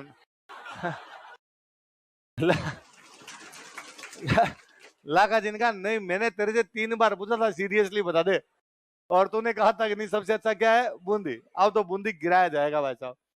बाद में कोई मंत्री थे सियाने, उन्होंने कहा कि लाखा जी एक काम करते हैं, चित्तौड़ के बाहर एक कमरा बनाते हैं, और कमरे पे लिख देते हैं बूंदी का किला। नकली बूंदी बनाते हैं। क्या बनाते हैं? और एक बार आप ये बूंदी गिरा दो, खाना वाना तो खा लो, और असली बूंदी का आज क्या 6 महीने बाद 12 महीने बाद जाके गिरा देंगे, अभी नया नया ब्याह हुआ है, अभी आक्रमण करने जाएंगे, बुरे लगेंगे। लाखा जी ने कहा जो करना फटाफट करो, भूख लग रखी है। हाथों हाथ चित्तौड़ के बाहर एक कमरा बनाया गया, कमरे के ऊपर लिखा गया बूंदी का किला। इधर लाखाजी पूरी सेना लेके, पूरा माहौल पूरा बनाया एकदम, सेना लेके रवाना हुए और बाकायदा घोषणा की कि राणा लाखा बूंदी पर आक्रमण करने के लिए जा रहे हैं। यदि कोई बीच में आने की कोशिश करेगा तो नेस्तनाबूद कर दिया जाएगा उसे। एकदम पास में, घर पास में जाकर बैस वो रहा बूंदी किला। एक तीर मारो, एक तीर में तो नीचे आ जाए। लाखा जी जैसे ही एक तीर चलाने लगे, सामने की तरफ से एक तीर है। लाखा जी ने कहा देखो रे उधर कौन है। अभी भी अपने देखो एक रिवाज होता है कि जैसे मान लो अपने घर में बहन की शादी है, तो बहन जब विदाई होकर जाती है तो अपने परिवार का एक कोई पुरुष भी साथ में जाता है, भाई भतीजा चाचा कोई ना कोई जाता है, वह बहन के साथ में बर जाता है। तो ये हाड़ी रानी जब शादी होके आई थी तो इसका एक 15 साल का भाई साथ में आया था, उसका नाम था कुंभाहाड़ा। क्या नाम था? सैनिक उधर गए, उधर जाके वो देखा कि वो कुंभाहाड़ा उधर खड़ा खड़ा तीर चला रहा है, उस कुंभाहाड़ा को पकड़ के लाए। अलाका जी का यहाँ बड़ा साड़ा है, ये चला रहा है उधर तीर। उसने कहा छोड़ो छोड़ो पहले एक बात बताओ, ये मैंने सुना है कि यार तुमने ये जो कमरा बनाया है ये कोई नकली बूंदी बनाई है। कहा यार साइड में आजा, लाखा जी को कसम पूरी करने दे एक बार। उसने कहा नहीं, जब तक एक एक हाड़ा जिंदा है, बूंदी भले ही असली हो भले ही नकली, बूंदी नहीं गिरेगी। मेरे आंखों के सामने तुम ये कैसे कर सकते हो कि बूंदी गिरा दी? तुम तो अभी इस नकली बूंदी गिरा के जश्न और मनाओगे और तुम बातें और करोगे बूंदी गिरा दी। अपने से आज सहन हो कल सहन हो। पहले उस लड़के को मारना पड़ा, फिर बूंदी गिराएगी। जब नकली बूंदी के लिए हाड़ाओं ने अपना बलिदान दे दिया तो असली बूंदी जीतने के लिए तो कई लड़ाइयां करनी पड़ेगी। नकली गढ़ दीदो नहीं बिना घोर घमसान, सिर टूटिया बिन किम फिरन असली गढ़ पर आन। असली किला जीतने के लिए तो कई सर कटवाने पड़ जाएंगे, तब जाके असली किले पे कब्जा होगा। नकली बूंदी की रक्षा किसने की? देखो, कुंभाहाड़ा नकली बूंदी की रक्षा करते हुए मारा गया था। Kumbha Hada died while protecting fake Bundi. Kumbha Hada नकली बूंदी की रक्षा करते हुए मारा गया था। Kumbha Hada died while protecting fake Bundi. Kumbha Hada नकली बूंदी की रक्षा करते हुए मारा गया था। Kumbha Hada died while protecting fake Bundi. नकली बूंदी की रक्षा करते हुए मारा। कल पढ़ेंगे बाकी।